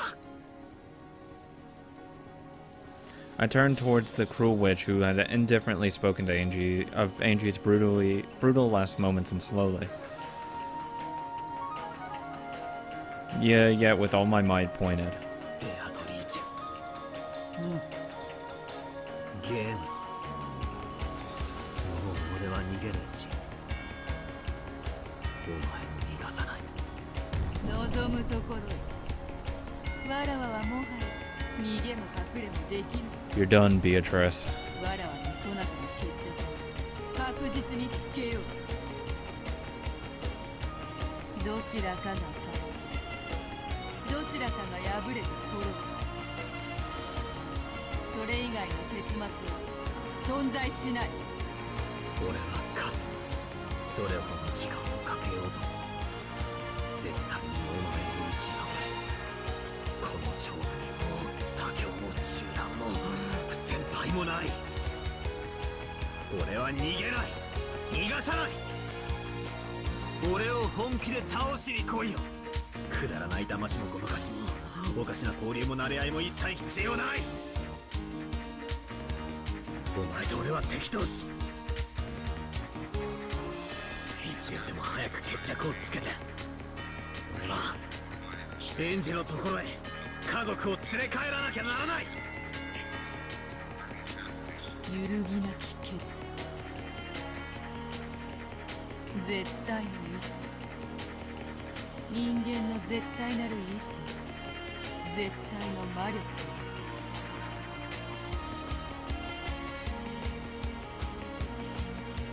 それは奇跡に通じ、それを約束する。そう、これは約束された絶対の奇跡。我々の町の100億に一つ。 There are 1 in quadrillion. ひとかけらの奇跡の絶対になる。わらわの足にはいつの間にかほとんどもう片方の足にこの椅子に縛り付けている。わらわに残されたる運命にバトラに殺され敗北すること、それを怖い永遠に引き分けを繰り返すことになる。 Oh, why can't you beat him? Come on. 殺されるために心の整理がつくのに引き分けを繰り返すの間違い。いずれにせよ敗れるためだけに戦わねばならない。もう永遠の鎖がわらわを縛り付けた。そしてバトラのわみっともなく許しを請うか同情を請うため哀れみの心に訴えかける。なりふり構わず土下座し You probably should, but you're not going to. 鎖のせいそれにかなう。チェックメイト。これは完全なる詰めだ。だわらわ黄金の魔女ベアトリーチェ。黄金鏡に君臨したる黄金の魔王。敗れるための戦いであってもそしてわらわにふさわしき散り際を飾る権利。わ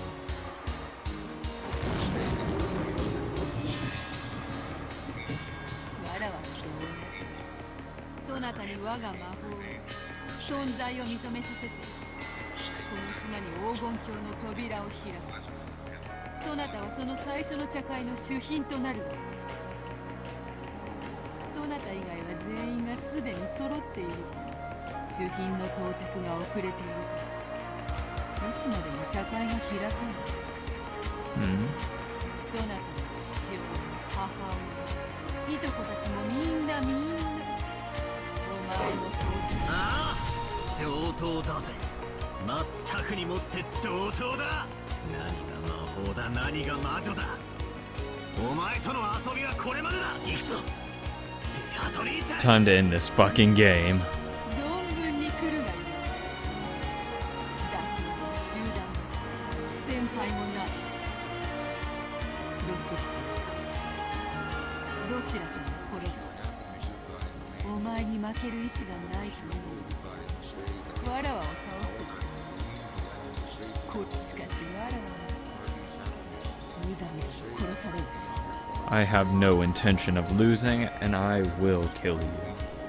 わらわのそれしき最後のそなたに用意できるのは成功を繰り返すことができる。 You will fall. そなたにそれができる。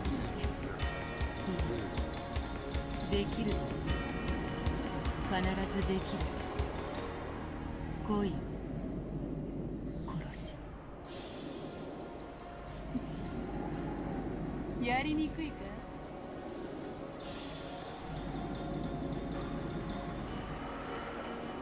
殺されるかよ。せめて勝てなくてお前に勝ちを譲らない程度の嫌がらせはできるんだぜ。ほう、いい面構えだ。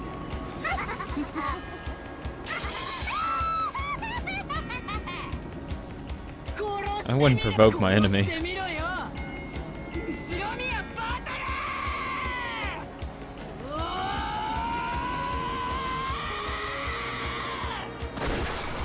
Please kill me quickly, try. Oh god, if you don't kill me, fuck me. Too many flashing words. And it's the end, it's finally the end. Only 120 hours. Shit. Only in the first 4. Ooh, massive. Absolutely wonderful though. Oh, I can't wait to get to the tea party and stuff like that. But I've been recording for 5 hours. I'm gonna take a little break. We can compare it to the other one. It's been like 9 hours in the last 12, not 12, but yeah, in the last 2 days. Last 24 hours, I've done 9 hours of Umineko. Whew. That's a lot of hours. No element, thank you. Well, oh, this might change to the Golden Land, I guess. I have no idea what else it would. Maybe some beautiful picture? Oh, wait, no, it changes after I finish the other stuff. What a shame. Oh, God. Well, we'll get to that next time. Thank you guys so much for watching. I'm going to go to sleep and get up early and finish recording this, and hopefully the tea party won't be too long. Anyways, thank you guys so much. See you guys tomorrow.